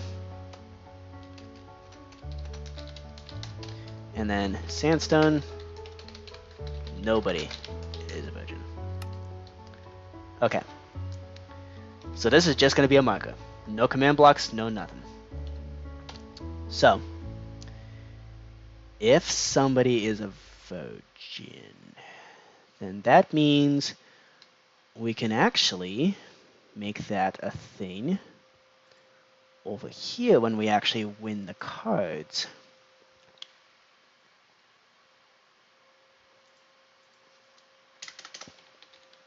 Okay.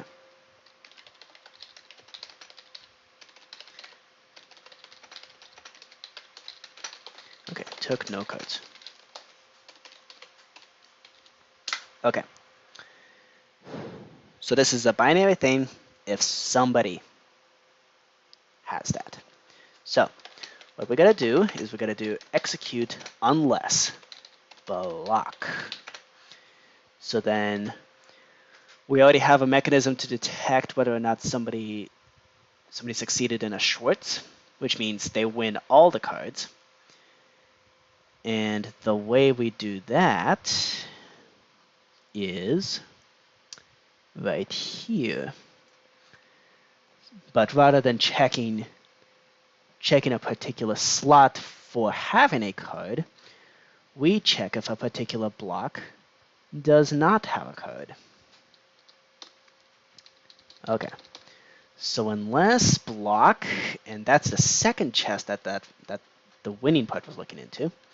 So now we look into this chest, 667, 20. 720. Unless there's a block, unless there's a wood fungus on a stick, a card in that chest, in the first slot, and Wait, what am I trying to do? Okay. Okay. We want to make it automatically amethyst unless every single person has a card. Yeah, let's do that. So let's check if every single person has a card. So that means in sphere number 2, we need to be here.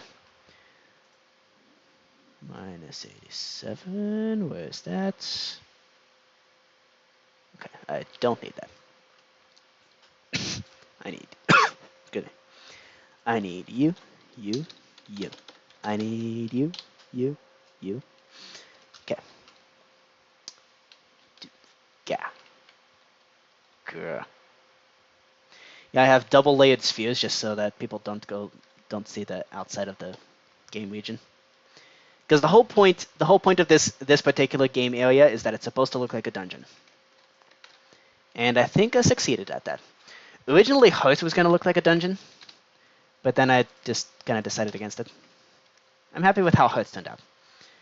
But yeah, Skat, you're playing in this kind of dungeon. You gotta, because you have these cells in here. You gotta right-click the signs to get into the cells, and then, yeah, it's a whole thing. Cool.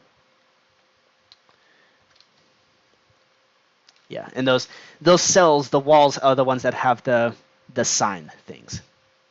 Ooh, I should show that on stream. Let's do this first. If. So this should just stay amethyst until we replace it in card games. Skat run set block 85616 sandstone. Okay. We should do that after we remove the hoppers. Not in the actual function.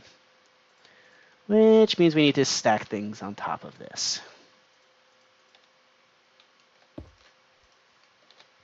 Okay. Cool. Okay. Yep. Determine if somebody is virgin. Cool. Done. Easy does it. Okay, so now all we have to do is detect, is that thing an amethyst block? And if it is, then we ramp things up a little. And it looks like the album ended. Cool. That's Animals. It's a pretty good album. One of my favorites has been Isolated Frequencies. Yeah, right there. It's pretty cool. Let's see, what should we do next? We only have about half an hour. Is there a half-hour...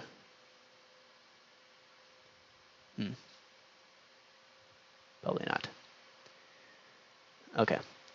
Is there a half-hour album in here? Pretty sure there is. Exhilarate EP? Yep. Okay. Here we go. Let's hope this is actually something interesting.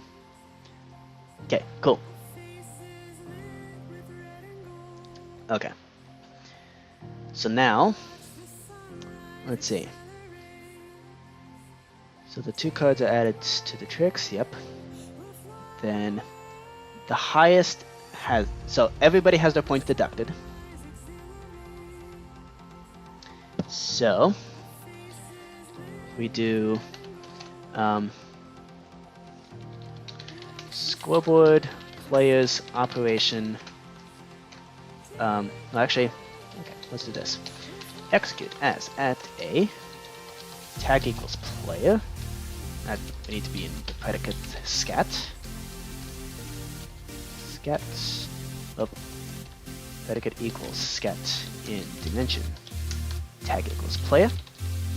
So everybody gets this happening to them, with player's operation at S points minus equals at S trick points. Very nice. And then we do if block amethyst 85616 is an amethyst block. Then we subtract again. If somebody is virgin, then double the loss. Lose the trick points. Okay. Excuse me. Okay, is that it? Is that all there is to it? 2 people are virgins.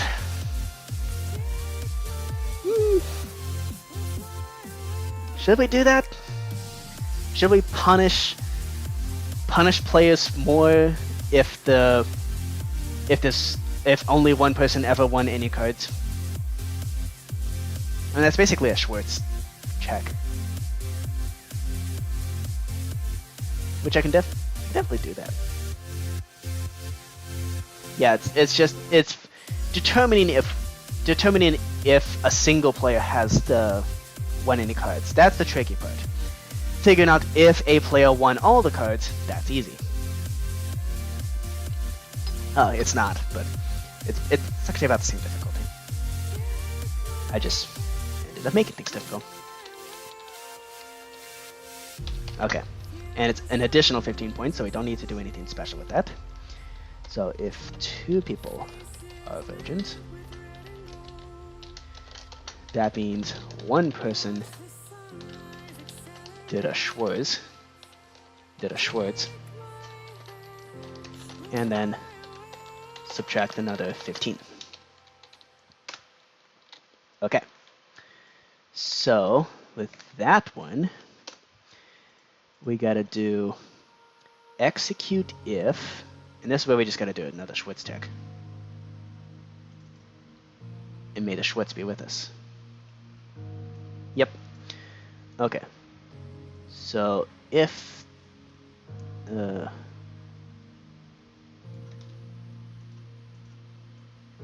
okay. Ooh, we need in card game Skat. That way we don't accidentally check a block in the overworld or something weird, something stupid like that. Okay.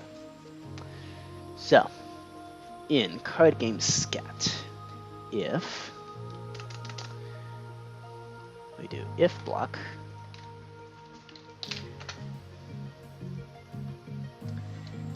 if that block has that, then run scoreboard. Player set at a predicate equals Skat in dimension tag equals player 1, and this is remove at a S points 15. You lose another 15 points. Player 1. Player 2, if you are caught with a Schwartz. Well, if you truly did a Schwartz, then that means not only did you get, that means you have 32 cards in your chest. Which means we're not just checking the last trick, we're checking did you also win the Skat. Now it's gonna be weird. That's gonna be weird to check. So, but we can just change, we can just modify the positions. So that's the second chest. You've already won 27 cards, and then there's 32 total, which means you would have had to won 5 more cards. So if we check, so slot count starts from 0, so we need to check slot number 4 for a card. Let's play it safe and check slot number 3. And that should help us remove errors, if they were to ever come up. Which of course they never will, because I am a genius, and Nothing ever goes wrong with any of my code. Such a thing is simply impossible to exist. Because that's just how this works. Okay. Here we go. And done. Okay. Perfect. That means one person did a Schwartz, and then they get subtracted another 15. Okay, cool. Cool. Right. So now, right, so you subtract them. We got the subtracting the trick points, and then another 15 if you did a Schwartz. Yep. Cool. Okay, that is Rams done. That's the Rams scoring complete. Now for Gewinner Rams, it's the same as Rams, but we just modify the scoring a little bit. Okay. So here's Rams, and now we open up Gewinner Rams. So winner is whoever won the lowest trick points, and they win 23 points. Okay. And then if two players get the same lowest score, they are both given 23 points. And Skat is given to the... What?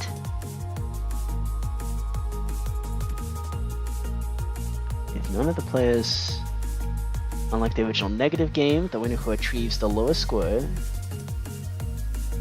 is awarded 23 points. The score of a one-null game. Yes. Okay. And they're awarded the one game. Skat is given to the player with the highest score. Really? If two players achieve the same lowest score, they're both awarded.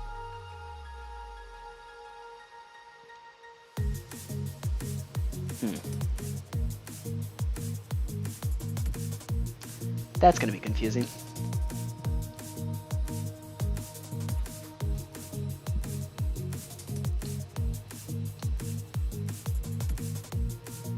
Oh no. No, 7 went down. I definitely did. Okay. Jerp. Okay, that's fine. Whatever. Okay.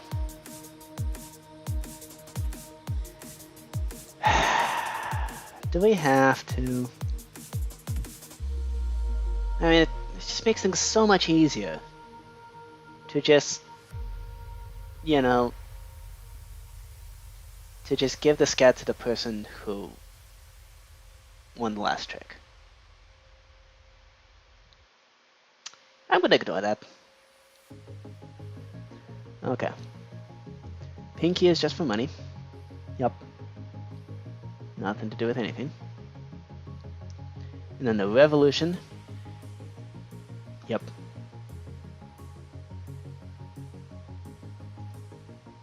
Cool.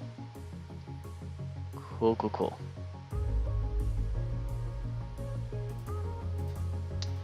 Okay. Yeah, so we're gonna include Rams and also include revolution.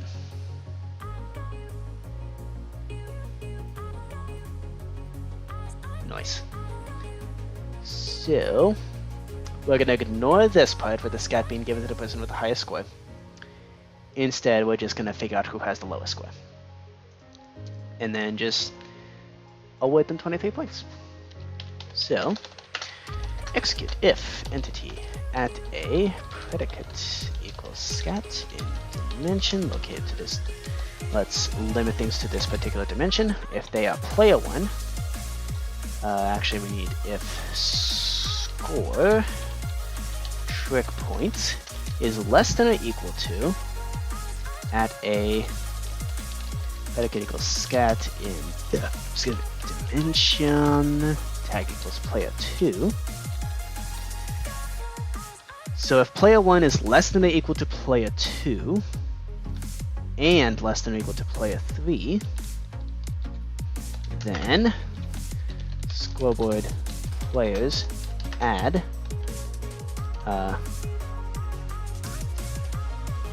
at a player 1, that's S points, we add on 23 points. Yep. And we're gonna do less than or equal, that way ties are perfectly valid. Okay. Oops. Okay. There's 2 and there's 3. And then we gotta have player 3's gotta beat player 1 and 2. And then player 2's gotta beat 1 and 3. Oh. Okay.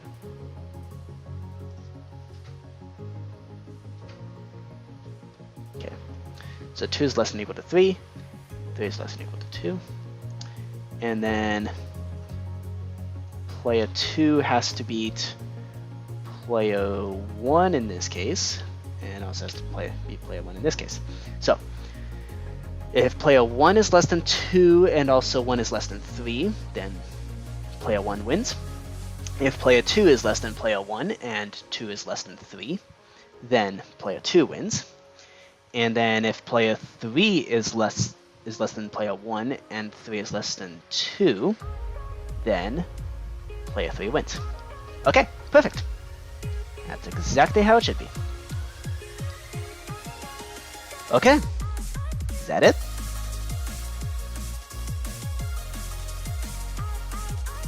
Really? I think that's it. Yeah, pretty much the only thing that needs to be done now is figure out the null revolution.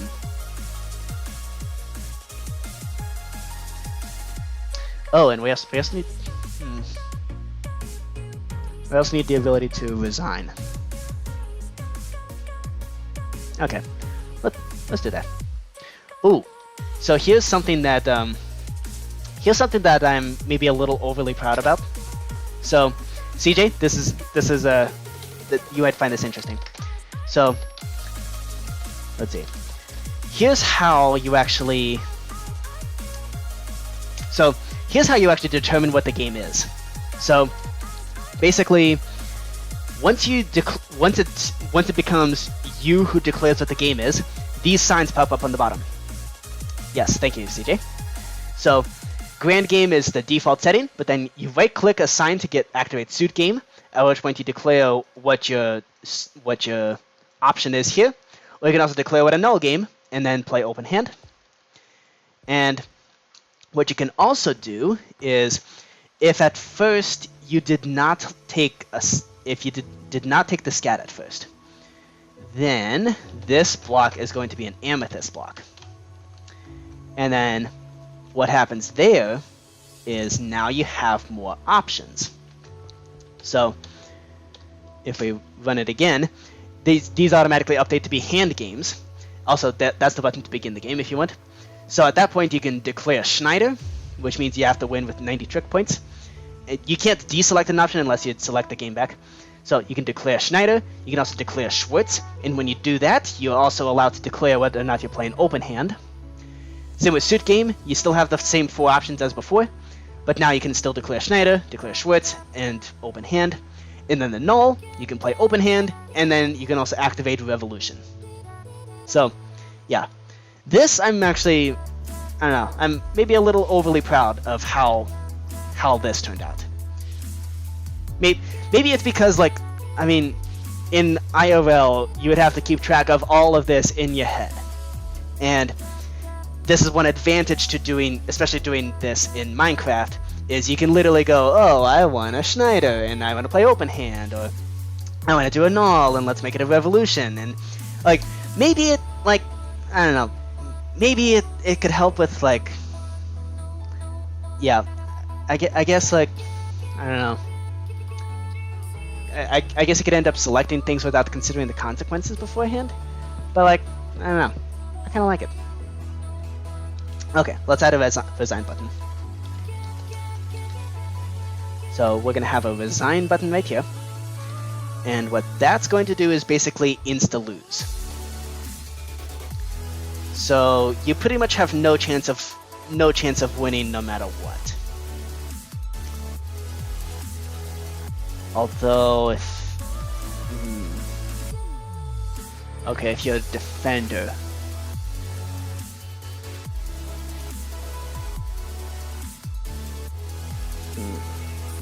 Should we have the option to resign?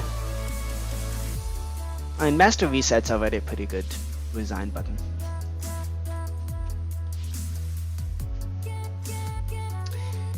Yeah. Yeah, Master Reset's a good enough resign. We don't need an actual option to do that. So in that case, the game is complete, remarkably enough.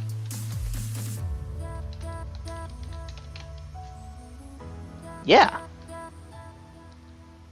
Okay, null revolution. Here's what we can do. We already have it figured out on how the points work. We just I'm not gonna enforce or enable anything. What I'm just gonna do is tell the defenders, this is a revolution game. You can talk to people. You can talk to the other defender. And I'm gonna do that with the helvout command. Okay. This is a revolution game. You can discuss and exchange cards with the other defender. Capitalize defender. And we do that, and we do that. Okay, how does this look? Perfect. Okay. Beautiful. There we go. That makes things easy. Tell at a predicate equals scat in dimension, tag equals defender. Done. Easy. We don't need to knock down walls, because, I mean, if player 2 is the declarer, how is player 1 and 3 supposed to communicate? That just makes things awkward. So there we go. All's well. Okay, I'm gonna put a sandstone. Let's make sure everything's sandstone that's supposed to be sandstone, and everything's amethyst that's supposed to be. And that is the game complete. We can now remove this corkboard. Okay, let's move these command blocks. 1, 2, 3, 4, 5, 6, 7. 7. And then that and that. Okay, good. Let's move it way out here. Okay. Because now that the game is done, we only need to do just some administrative stuff, like master reset and structure block saving. Just to make sure nothing gets goofed up. Okay. It's time to bring in the structure block. Okay. So by default, we're going to have tournament style turned on. Yep. And yeah, that's, did I clip any wires in the process? I don't believe so. Is everything here done as it should be? Yes. Okay, number of players, temporary, whoops. Temp, okay, very good. So, oh, we need to be able to access the spectator area. Okay, that should be easy. Okay, I'm gonna take a quick bathroom break.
Oh, they stole your chair today.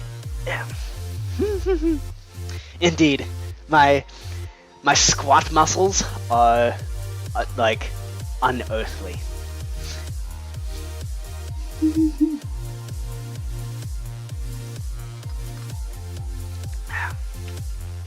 I live in an area with a lot of hills, so my calves are just steel. Okay, so that's the trick cooldown. And then, okay, so let's take this sign and move it over. Okay, so we need to put the sign at 1857 minus 4.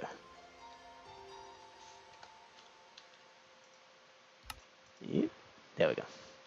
1857 minus 4. Okay. So that'll be the trick cooldown. And then next to that, we have the sign to go up to the spectator area. Okay, that's the alarm for the end of the stream. Do you want me to stream the game testing? I promise you, it's just as boring. It really is going to be equally boring.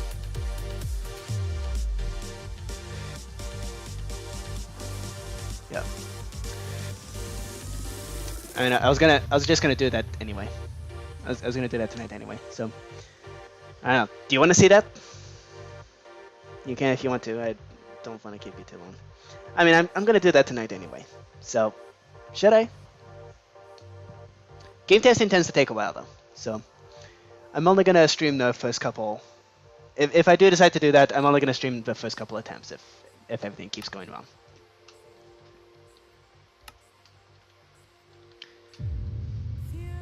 Okay. Sure. Okay. Well, in that case, prepare for. So once I have this, I'll.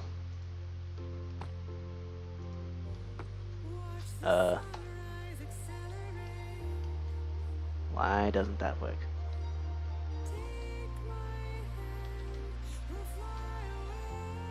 That should be at 1/10 of a second right now. Why isn't it?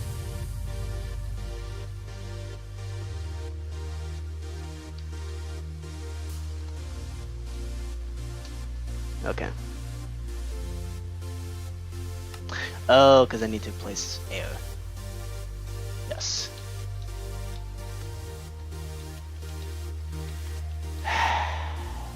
Okay. It's the exact same command. Okay. There we go. On my other computer, I have 2 instances of Minecraft booted up, and that's going to be how we're going to game test this thing. Okay, here we go. Half a second, 1 second, 2 seconds, 5 seconds, 10 seconds, 1/10 of a second. Excellent. And then right here is where we're going to have go to spectator area. Okay. And then that sign, we're going to go into MC Stacker, and I'm going to give myself a birch sign that has text called go to spectator area. Okay. At which point we're going to run the command TP at S tilde, let's go 5, see if that is enough. Oh, it needs to be lime and glowing. Lime and glow. Okay. Go to spectator area. Ooh. Almost. Okay, how many blocks is that? 1, 2, 3, 4, 5, 6, 7. Wow. Okay, so I need to go 8 blocks. Easy fix. Done. Go to spectator area. Nope, that's weird. Okay, 7 blocks it is. That's gonna be awkward. Okay. This needs to be tilde 7. Oop, there we go. Very nice. And then if you're over here, okay. So this should be go to game area. Okay, so we need to line it up here. Should say go to game area. Hey, that fits on one line. Very nice. Go to game area. And then kill that.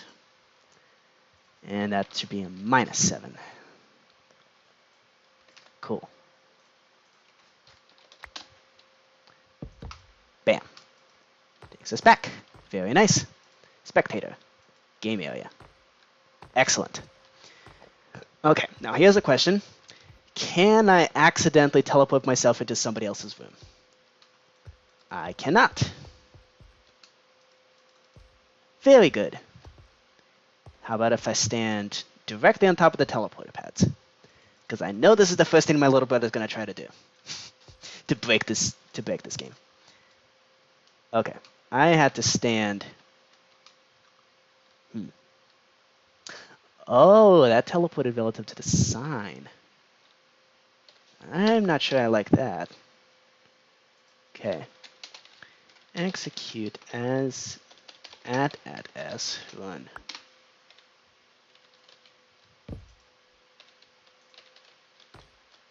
Yeah. Whoop.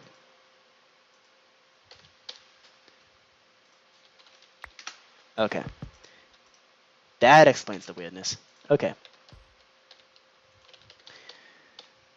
Very well. This needs to be execute at s run tp at s -8. Bam. Boop boop boop boop boop boop boop boop boop boop boop boop boop boop boop boop boop boop. And this is where I start getting distracted. Bop, bop. Okay. So you can see, so from the spectator area, you can see what the people are doing with their signs and how they're going to be playing the game. You can also see what cards they have. Well, you can't see what cards they have because they're not playing if they're not playing open hand. But yeah, it's basically a spectator. Okay. Cool. So all we really need to do now is save this whole thing in a structure block and also add in a master reset. So I might as well do that on stream. Let's see. Skat is also so this is also the first game where I'm actually, I guess, constructing things in a sensible way. Because previously the way I would actually there's some underground things. Previously the way I would construct the games is I would basically do it in reverse. Like I do the room and also like I basically do master reset first, which is kind of dumb. Okay, so 53 is the lowest Y coordinate that I need to be saving. So at 52, okay, that's fine. Perfect. Okay, whoops. So needs to go in the corner. And then up here is the other corner. So these spheres, by the way, they were created using the special sphere making tool that I developed, kind of for the express purpose of just I developed the sphere making tool just out of just cause why not? And yeah, it actually came in quite useful here. Okay, so what's the highest Y coordinate? 73. So that means we go up to here, and then we got to put the structure block there. Okay, skat/room. Corner. Okay, and then skat/room and detect.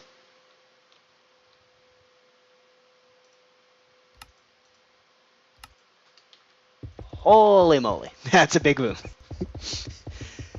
Okay. You know it's big because it took a while to actually render out all the lines. Question is, did it actually render the whole room? It did not.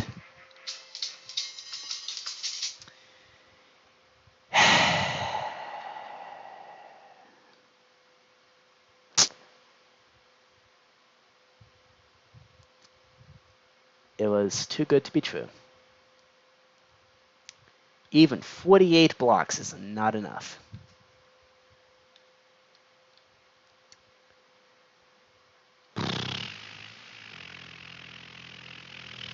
What to do, what to do, what to do.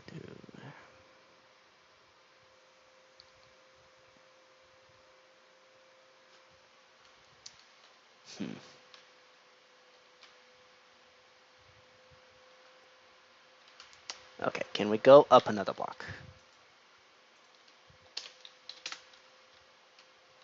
Yes, okay. Does it save the floor? Yes. Okay.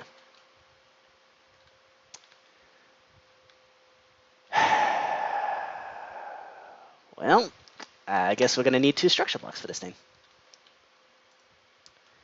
So that's room 1. And then we're going to do a room 2. So this time the corner is going to be in there. And okay, so first off, the actual structure block that loads this thing is going to be over here. So let's make sure that lines up properly. Okay. So we need that 1 minus 22, 1.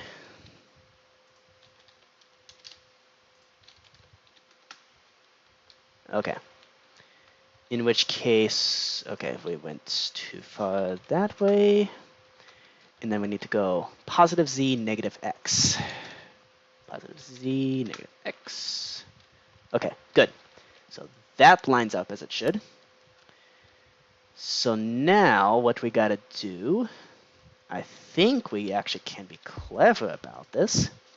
If we make that the corner for room 2, and we instead place the structure block closer to this corner, will it now favor this corner?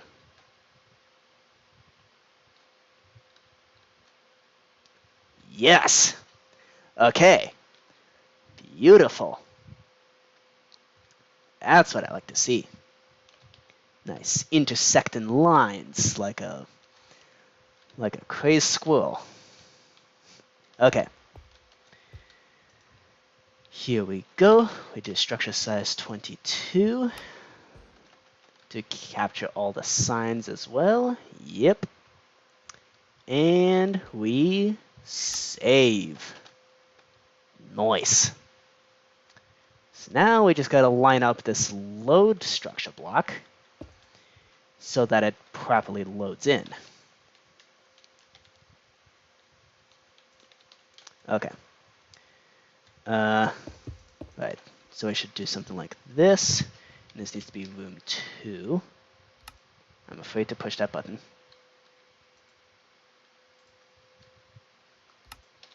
In fact, I'm not going to push that button. Okay, scat / room 2. Load. Right, so this needs... Oh, looks like the music ended. Because I picked the short album. Duh. Okay, group 12 EP. Let's see what this is about. I haven't actually listened to this, so... Yeah, hopefully... Obuchi Nirvana, I'm trusting you... Whoops. I'm trusting you not to have cringe lyrics. I'm sure it's fine. And also, I hope it's quite enough. Oh dear. Lyrics. Okay. Well, let's just hope those lyrics aren't cringe.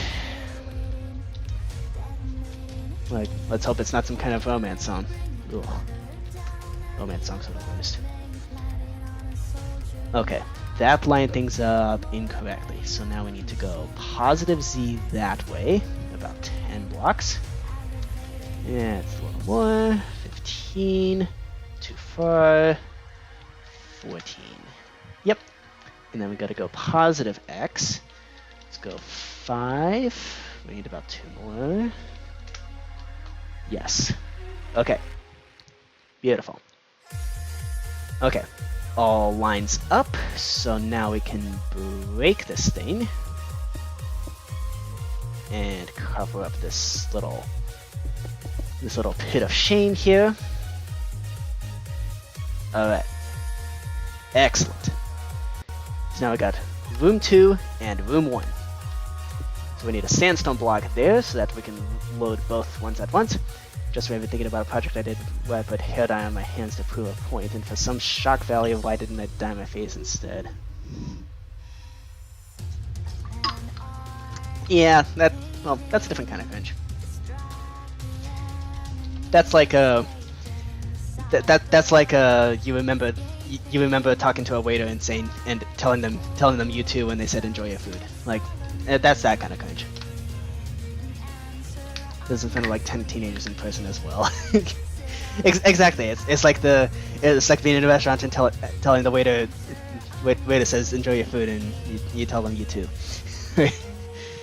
Yeah. Same kind of emotional damage.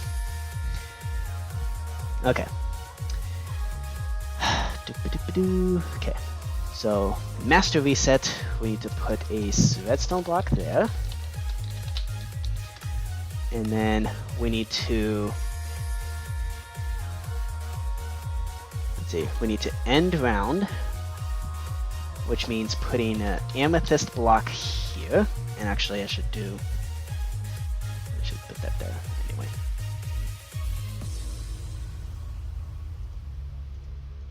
Okay. Execute in card games. Skat, run, set block there. Amethyst block.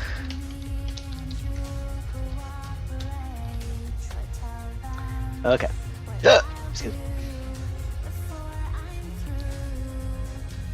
Okay. So now we grab all of this, and that's a reset. Actually, why are we doing that? Structure blocks can handle that. Famous last words. Okay.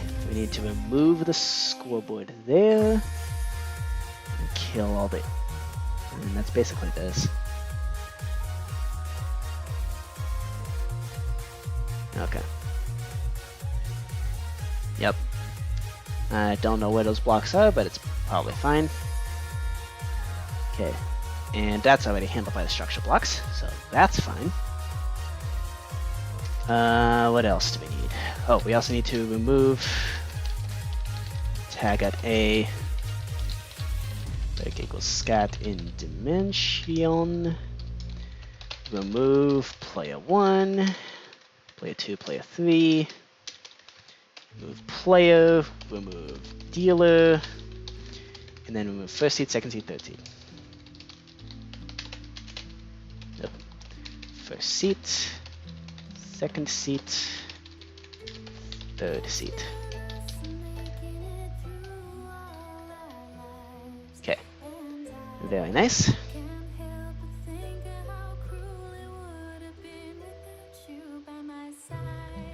Okay, so we remove all the player tags, and then we also gotta teleport everybody back to the middle. The middle is going to be right in here, right at this sign. 657 minus 3. Oh, okay. Execute in card games. Okay. Card game scat, run that, and then execute in card game scat, run, set block that. Actually, no. Teleport everybody here. At A predicate equals scat in dimension. Okay, beautiful. Okay. That should be a sufficient reset if something goes wonk. Actually, Hold up. If I were to leave the game... Right, they're all supposed to be...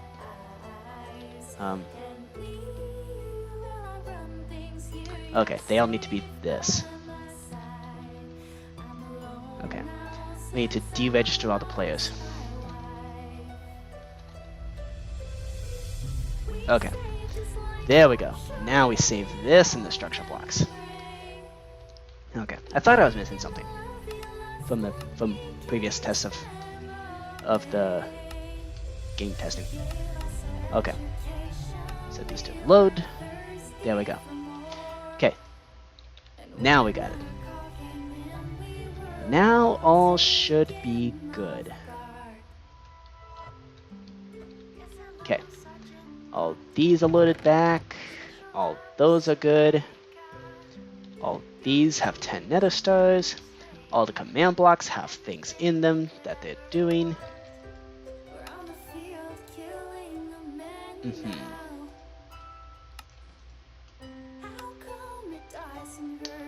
Okay. I think we are now ready for a game test. Oops. Let's just do a master reset. Come on, master reset. Oh, right. Reload. Let's see if any errors came up. This should be fun.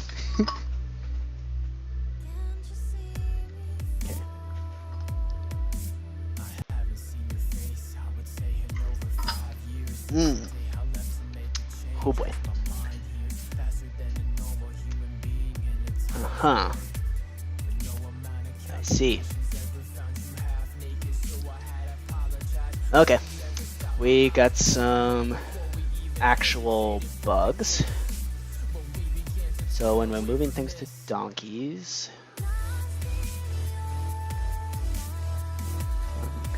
From block. Really? That matters?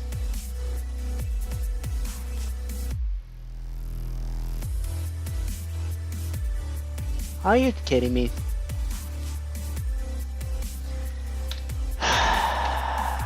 There's only gonna be one in the world.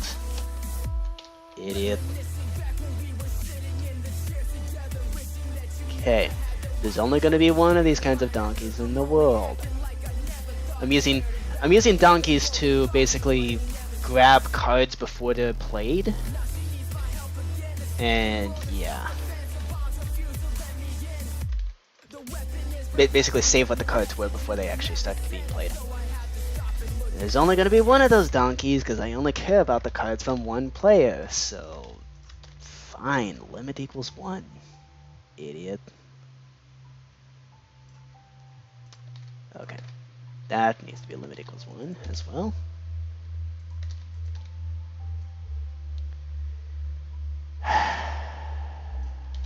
Okay, that's fixed. Win Skat in the rams. Okay, what's on here? Incorrect arguments. What is incorrect about that argument?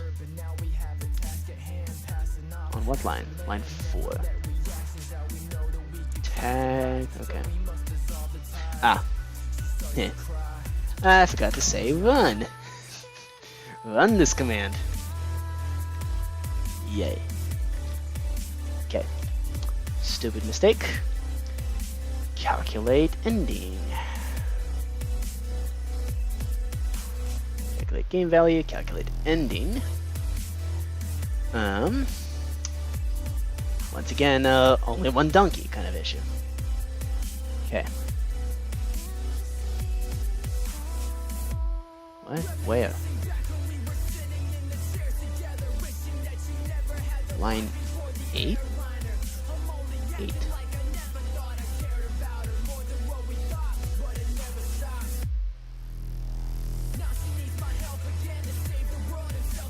Excuse me?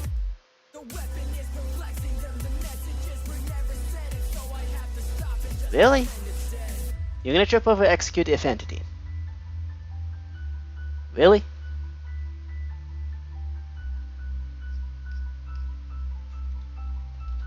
Seriously? Oh, line 83. Okay, that's more like it. 83. If score, then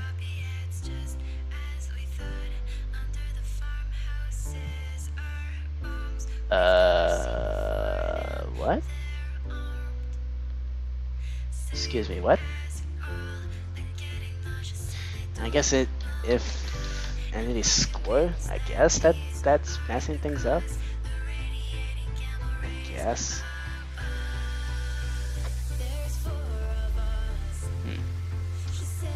Okay. Okay, all that should be fine. Okay. Okay, so that's calculate ending. And then the Javamonk score.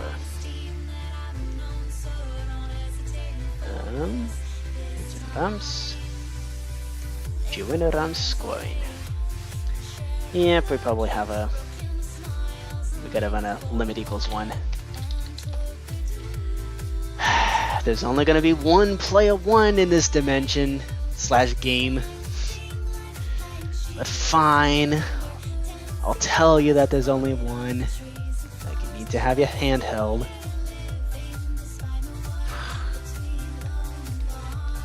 Limit equals 1. Things are fine. I'll even do that for you, because there's only going to be one of those. It's okay. I know what I'm doing. Okay. Okay. And is that all's good? Yeah, that's an all's good. Okay, I'm gonna save a backup of this world, and then we're gonna open it to LAN, and I'm gonna join on with this computer. At which point begins the game test, the Omega game test of Doom, the very first full test of this game. And hopefully, once I finally upload this game to the server, I will never have to know how to play this game again. I just gotta push buttons and go beep boop beep boop beep boop. It was very difficult to make, so I've already made the whole how to play the game tutorial thing in IRL for the showcase video. It was very difficult to make. It was difficult to tell like what to put there. Okay, master reset. I said master reset. Does this not work? Master reset function scat master reset. What part of master reset do you not understand? Yeah, I also got to include the AAA activate and AAA deactivate. This is red. Bright red sign. Saying do not push unless you actually need to reset. Okay. Okay, let's save this. Save. And load. Okay. Very nice. And now 3, 2, 1. Master reset. Yeah. Boom. Why didn't it clear my inventory?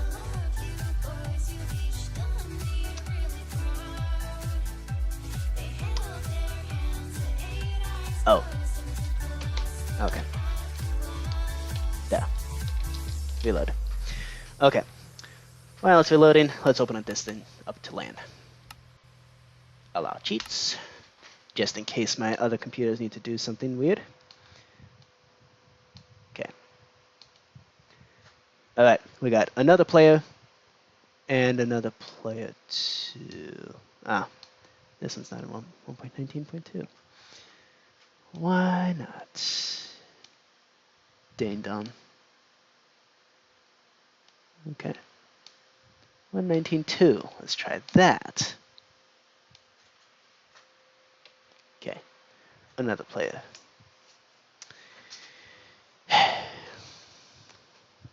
So, yeah, ever since, pretty much ever since I started, so I recently started getting obsessed with researching videos about really old like computer viruses. Um, my favorite so far right now, it's called the "You Are an Idiot" virus. Just because the tune is really catchy. I don't know. I'm gonna show you. Okay, "You Are an Idiot" virus. And I just keep thinking this every time like I make a stupidest possible mistake. Like, this is the tune that just pops up in my head once it loads. Okay.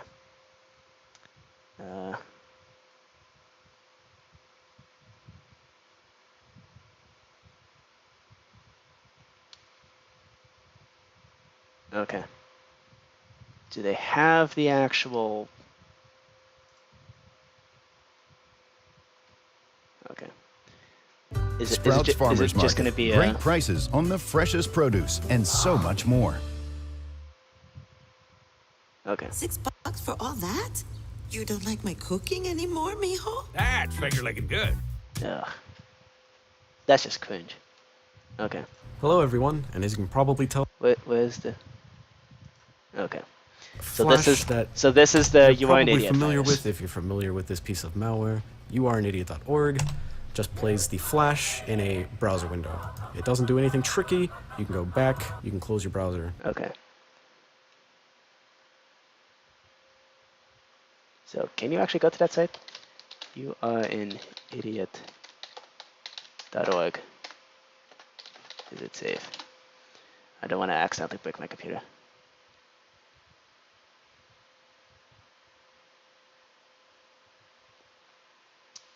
Okay. I am in incognito mode. Okay. Maybe somebody actually has the proper tune.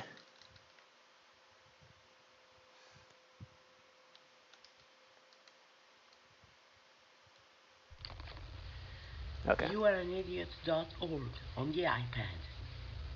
Okay. Yes, thank you. Okay. And yes, there is Flash on this iPad.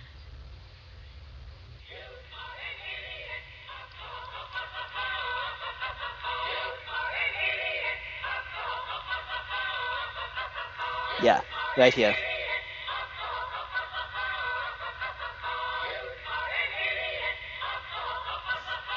It's that tune over and over. I just keep thinking like, you are an idiot, ha ha ha ha ha ha ha ha, like every time I make a really stupid mistake. And there you go. Now it's stuck in your head as well. That thing was a terrifying virus to get.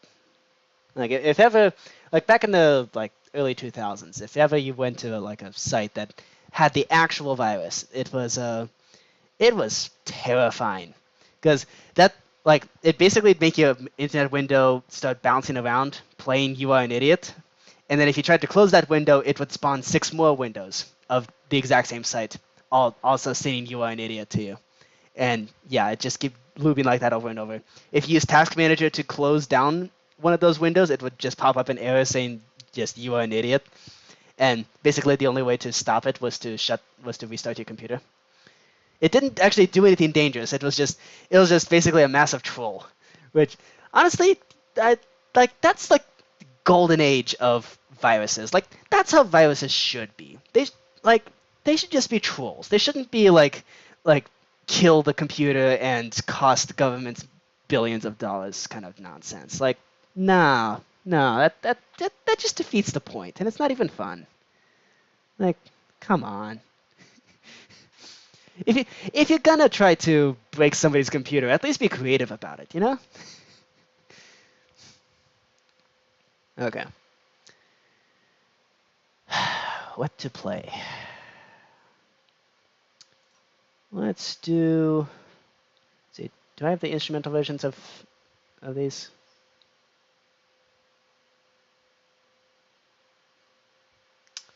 I'm sure it's fine. Isolated frequencies. Let's chill out a little. Okay, so yeah, you are an idiot. the most famous troll virus. Okay. Master reset. Very good. Okay. So now let's just make sure everybody tagged as list.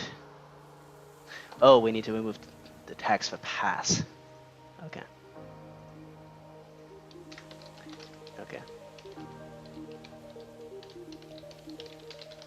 Skat in dimension.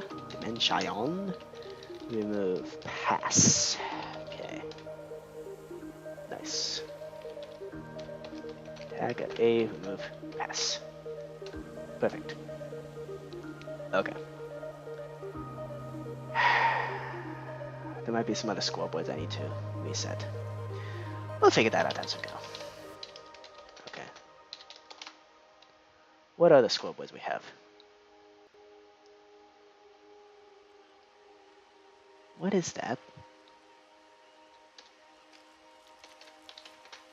Okay. Okay. So we need to...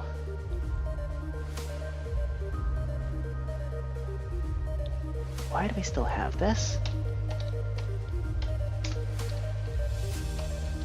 Okay. Those are supposed to only exist when you... Those only exist temporarily. Okay. So I guess we'll also see how good I've been at cleanup of the... And also figure out just what even needs to be, like, activated. Okay. Final game value. Null game value. Okay. Resolve cooldown is necessary. Actually, no it's not. That's part of hearts. Why is that here? We don't need that. We don't need any of the C's. We don't need any of the E's. At all. Yep. And we also don't need any of the H's.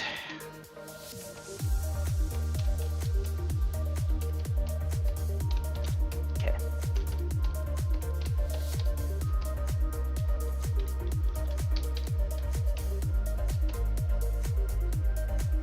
Okay, that just got summoned. Fine. Right. Okay, that's not supposed to be a thing.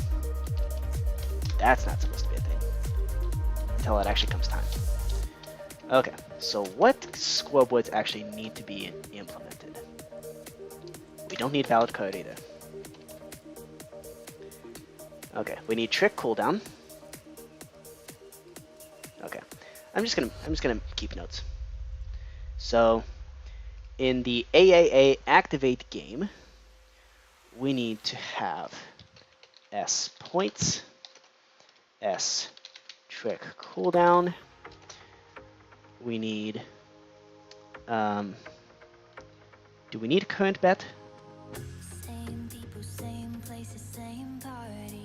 Okay. We're removing bidding phase, so that I hope that means that bidding phase gets initialized at some point.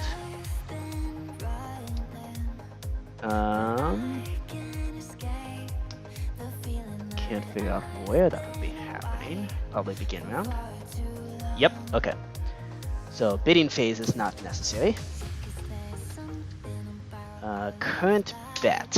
Is that a thing that needs to be implemented? Okay, so we assign seats, and then we rotate the dealer. Okay, when we assign seats, does this? It does not. Oh dear, it's a love song. Okay, rotate, bidding phase, bidding phase, bidding phase. We do need to keep track of current bet though, right? And that's kind of important.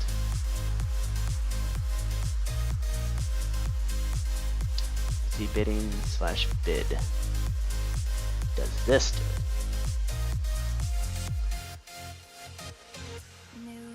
it? It does not. Great. Hey, Ruby Moment! Nice. Yeah, it's kind of difficult talking to yourself all the time. Kind of wish there were people to play games. Oh well. Instead, I'm working on Skat. So, in fact, I'm about to do the first ever beta test. So, we are going to see. Okay, current bet isn't loaded. You're about to see what happens. It's fine. This is my fault. You do not need to apologize. Okay, so current bet is important. What else can we remove? Can we remove play card? Because we only really want people to be able to play their cards once it's actually time to start playing the cards. Because that makes sense, right? So, let's see. When you begin the game, okay, that had to have been in the bidding. Cool, I'm going to bet Sincere. Okay, good to see you too. Okay.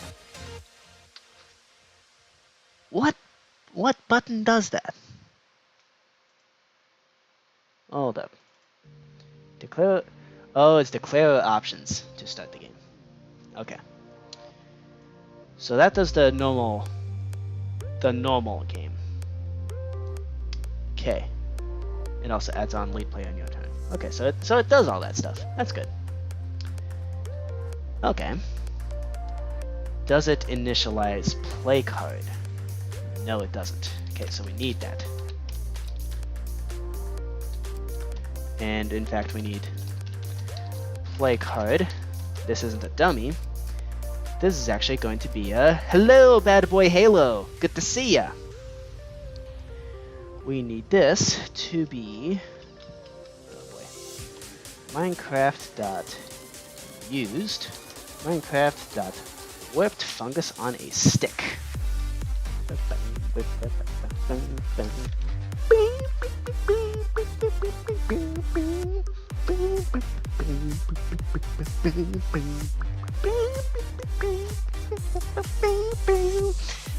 my favorite song on the album. In case you can't tell. Okay. What? Huh? Okay, I don't know what you're hawing about. Hello, bad boy Halo. We are playing, well, we're about to play, Skat. This is the beta testing Skat. By the way, yes, I am real. This is the card game hub, so it isn't the actual server that I'm on right now. But if you want to join, you can hop on that server IP if you have Java Edition 1.19, and we can maybe play some games. I don't know. Save me, please, from this eternal torture that has been the last like 2 hours, almost 3 hours.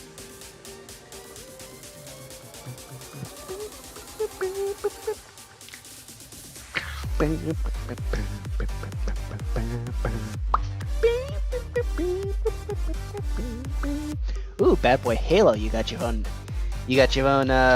shortened version of the name. You're fancy. That's cool. Okay.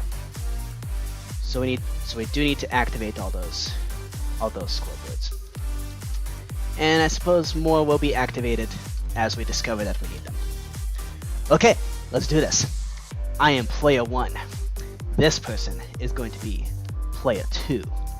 This person is going to be player 3. Alright, player 1, 2, and 3. And so, now we gotta go to the middle and begin round. We need to remove that sign. Okay. We desperately need to. Yep. We did the same kind of setup there with the thing where we removed the. Okay, this needs to. That's how we give everybody cards. Set block. Okay, we need to remove that sign in the middle. Okay. That's a 657 minus 3 air. That is bad. Wrong. Okay, so I can't access other people's rooms. That should have worked. Okay, everybody got 10 cards? Let's check and make sure. Yep. Everybody here got 10 cards? Yes. Oh, wow, that's a very interesting hand. Okay. So... okay, so the Skat is in the middle right there. Okay. Why didn't that work? That should have worked. Everybody got...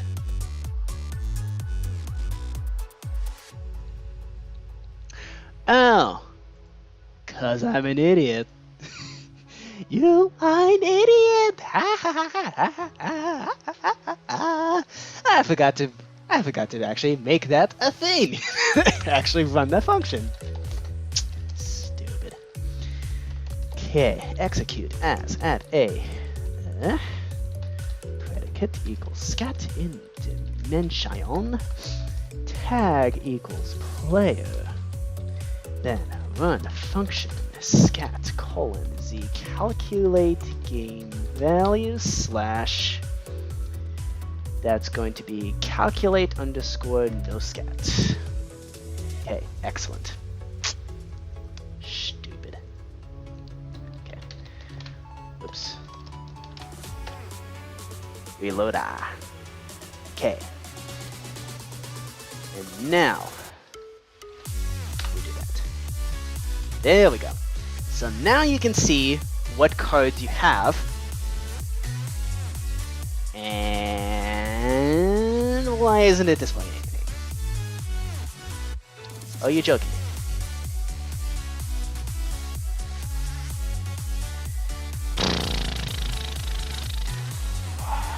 I mean, bidding is half the battle, so the fact that this isn't working is a really bad sign.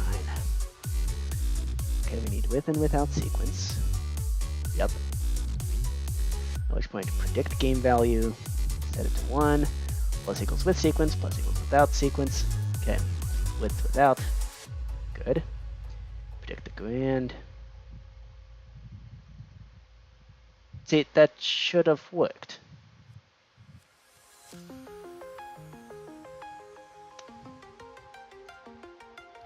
Why did that not work? Z calculates no scat. I'm gonna put the book in just fine.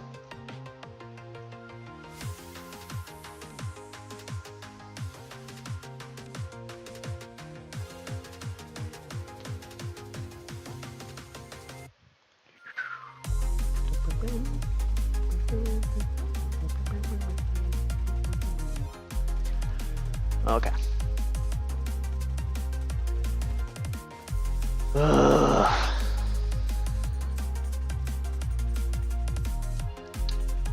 Why is this not working?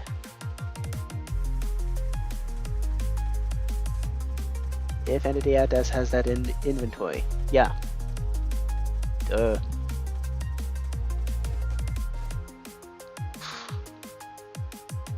Come on, man.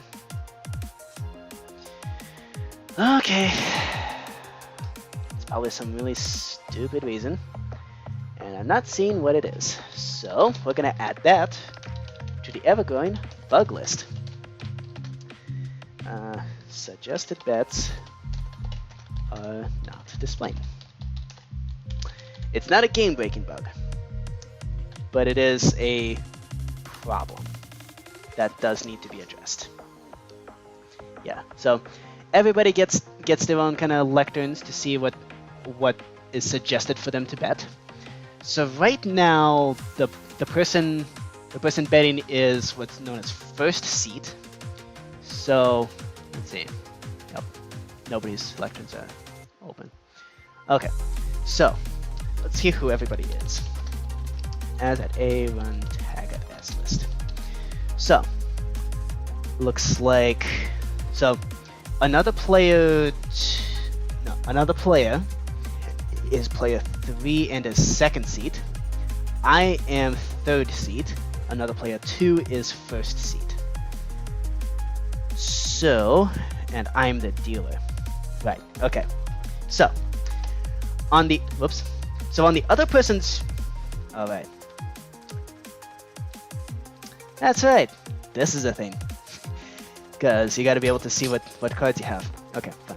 Time to smash. Hulk smash. Is this gonna break anything? Okay. So, when you're making a bet, thank you for the reminder, CJ. So when you're making a bet, you get this panel right here. You see what the current bet is, and you get to right-click assign to make a bet. So let's say this person decides to bet 18. That's the lowest possible bet. So that's the current bet. Now, let's not Hulk smash to here. Let's Hulk smash to here. Yep, there's no signs that are gonna pop up over here. Oh no, how am I gonna get to there? Like this. Okay, so when you receive, so there's a call and response that goes back and forth, back and forth, back and forth until somebody passes.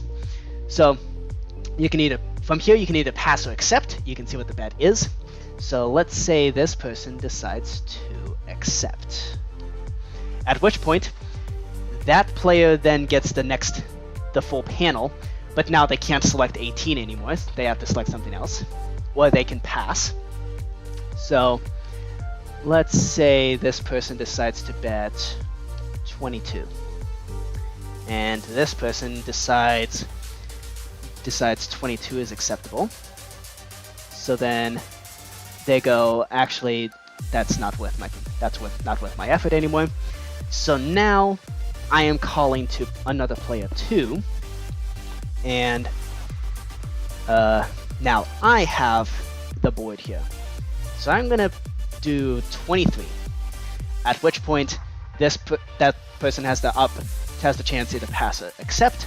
Let's say that person chooses to pass.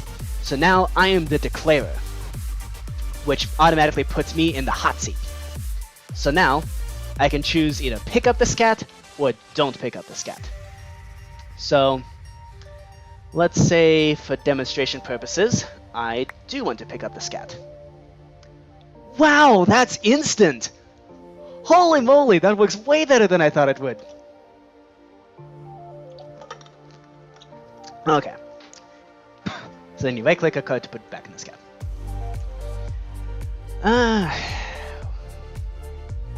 Okay, so now I actually have to think what game I want to play.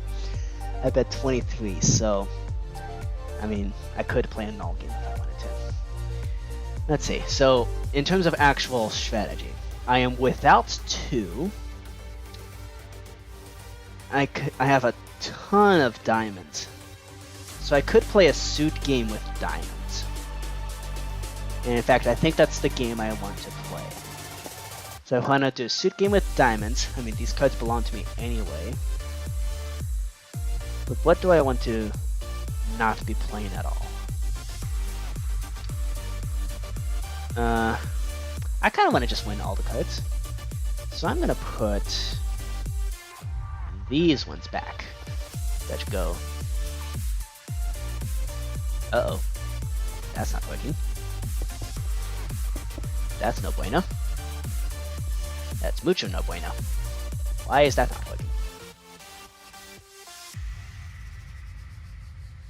Okay, that needs to be a redstone block.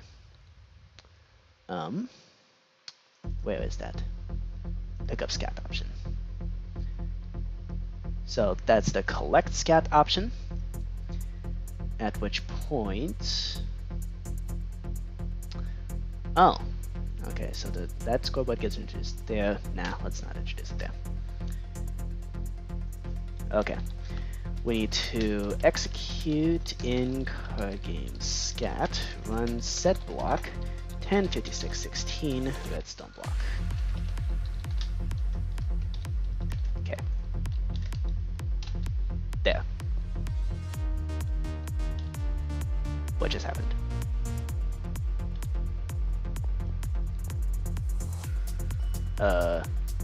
Did I just put a...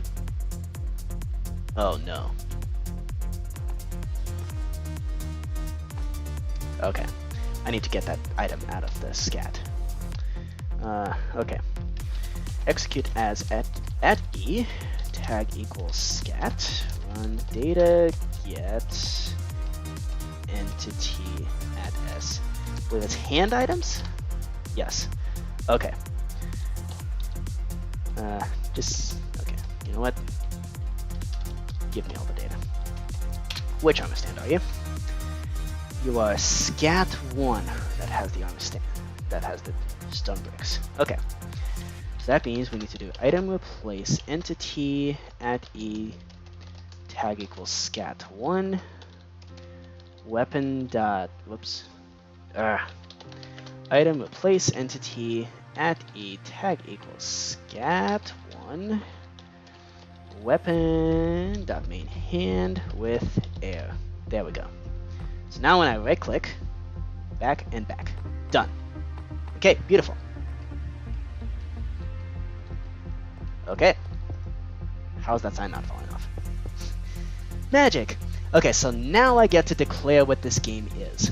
So, I've decided I want to play a suit game with the trump being diamonds. It's gonna be huge. It's gonna be the best. It's just so huge.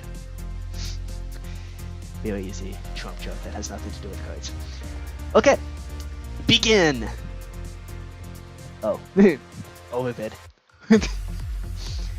Okay. Yep.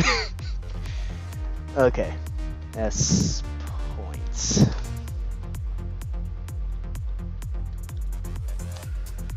Okay, I should have lost that. I should have lost points doing that. Well, that was fast. Okay.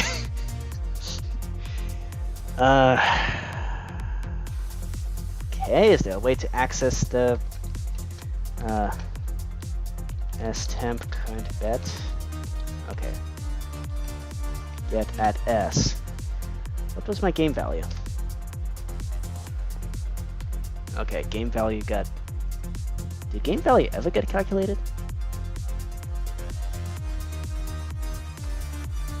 Okay.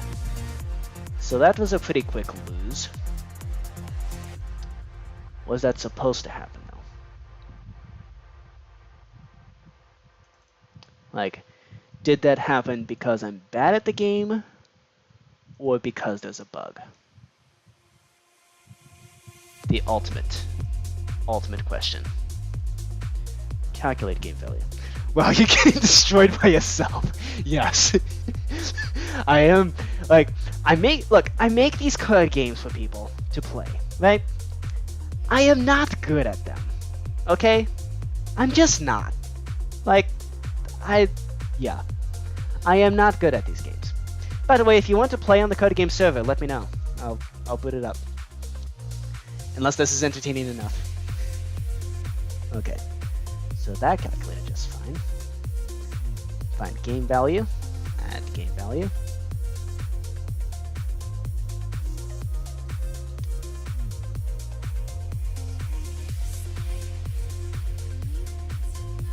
Okay.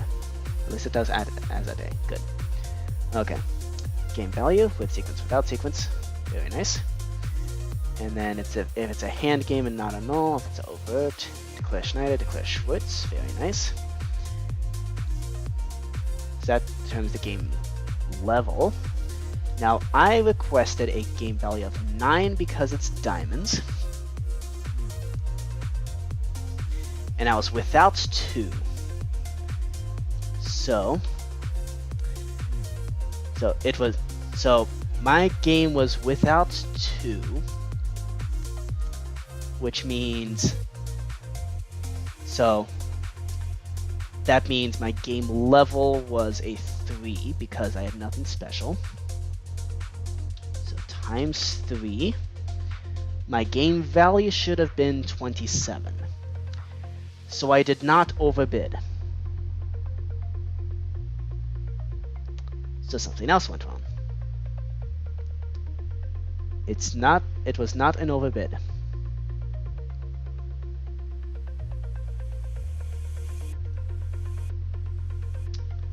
Huh.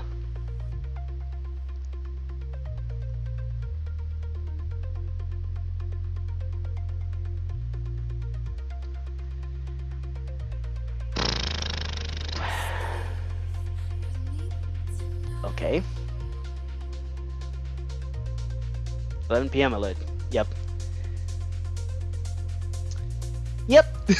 Welcome to the first beta test. Horrific failure. That's how it always works. The first beta test is always a horrific failure. It got farther than I thought it would, though. Like this, I don't know. Usually by horrific failure, it means the game that never actually turns on. So the fact that the game turned on and then immediately slapped me in the face means something went right somewhere. Just don't know if it actually did the right thing. Yep. Yep.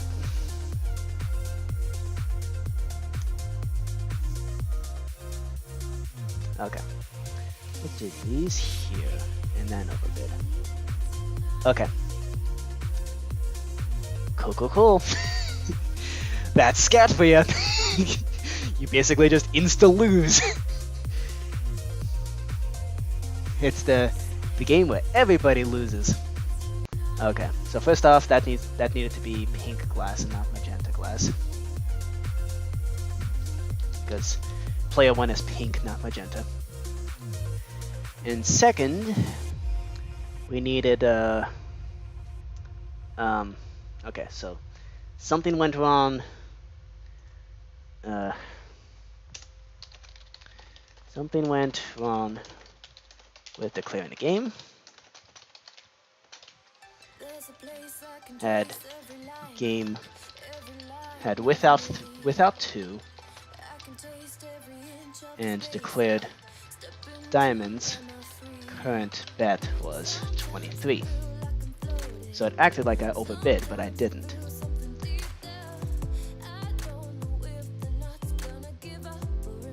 Okay.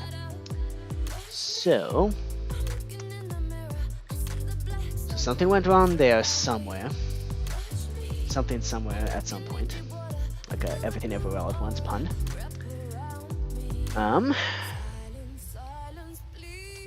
So I collected the scat properly.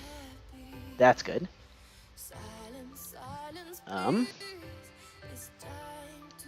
Okay. That should be fine.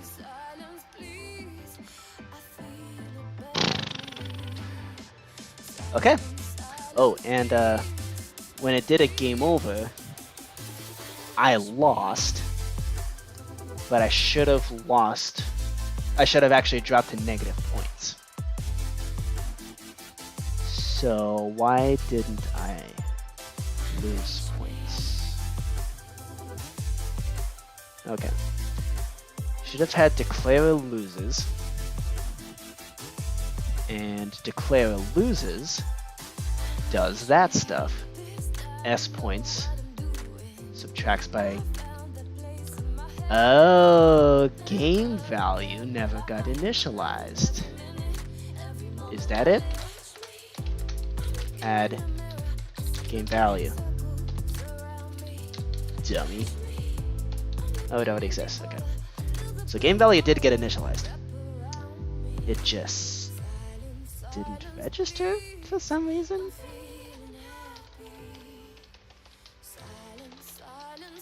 Okay.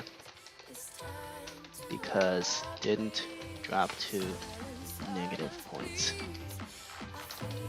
I mean, if I wanted to drop by negative points, like that could have happened.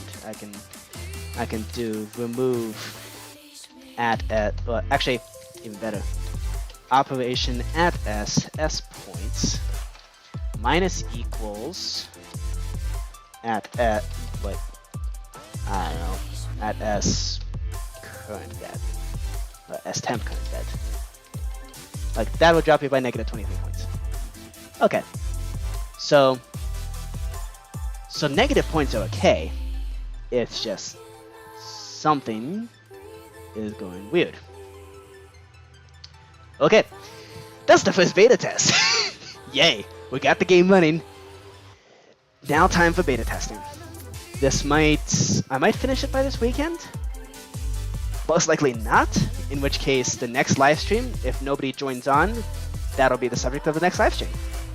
So either way, hopefully we actually get more luck with people wanting to play. Because if not, this is gonna suck. But otherwise, we'll do this again. We'll do this consistently, weekly.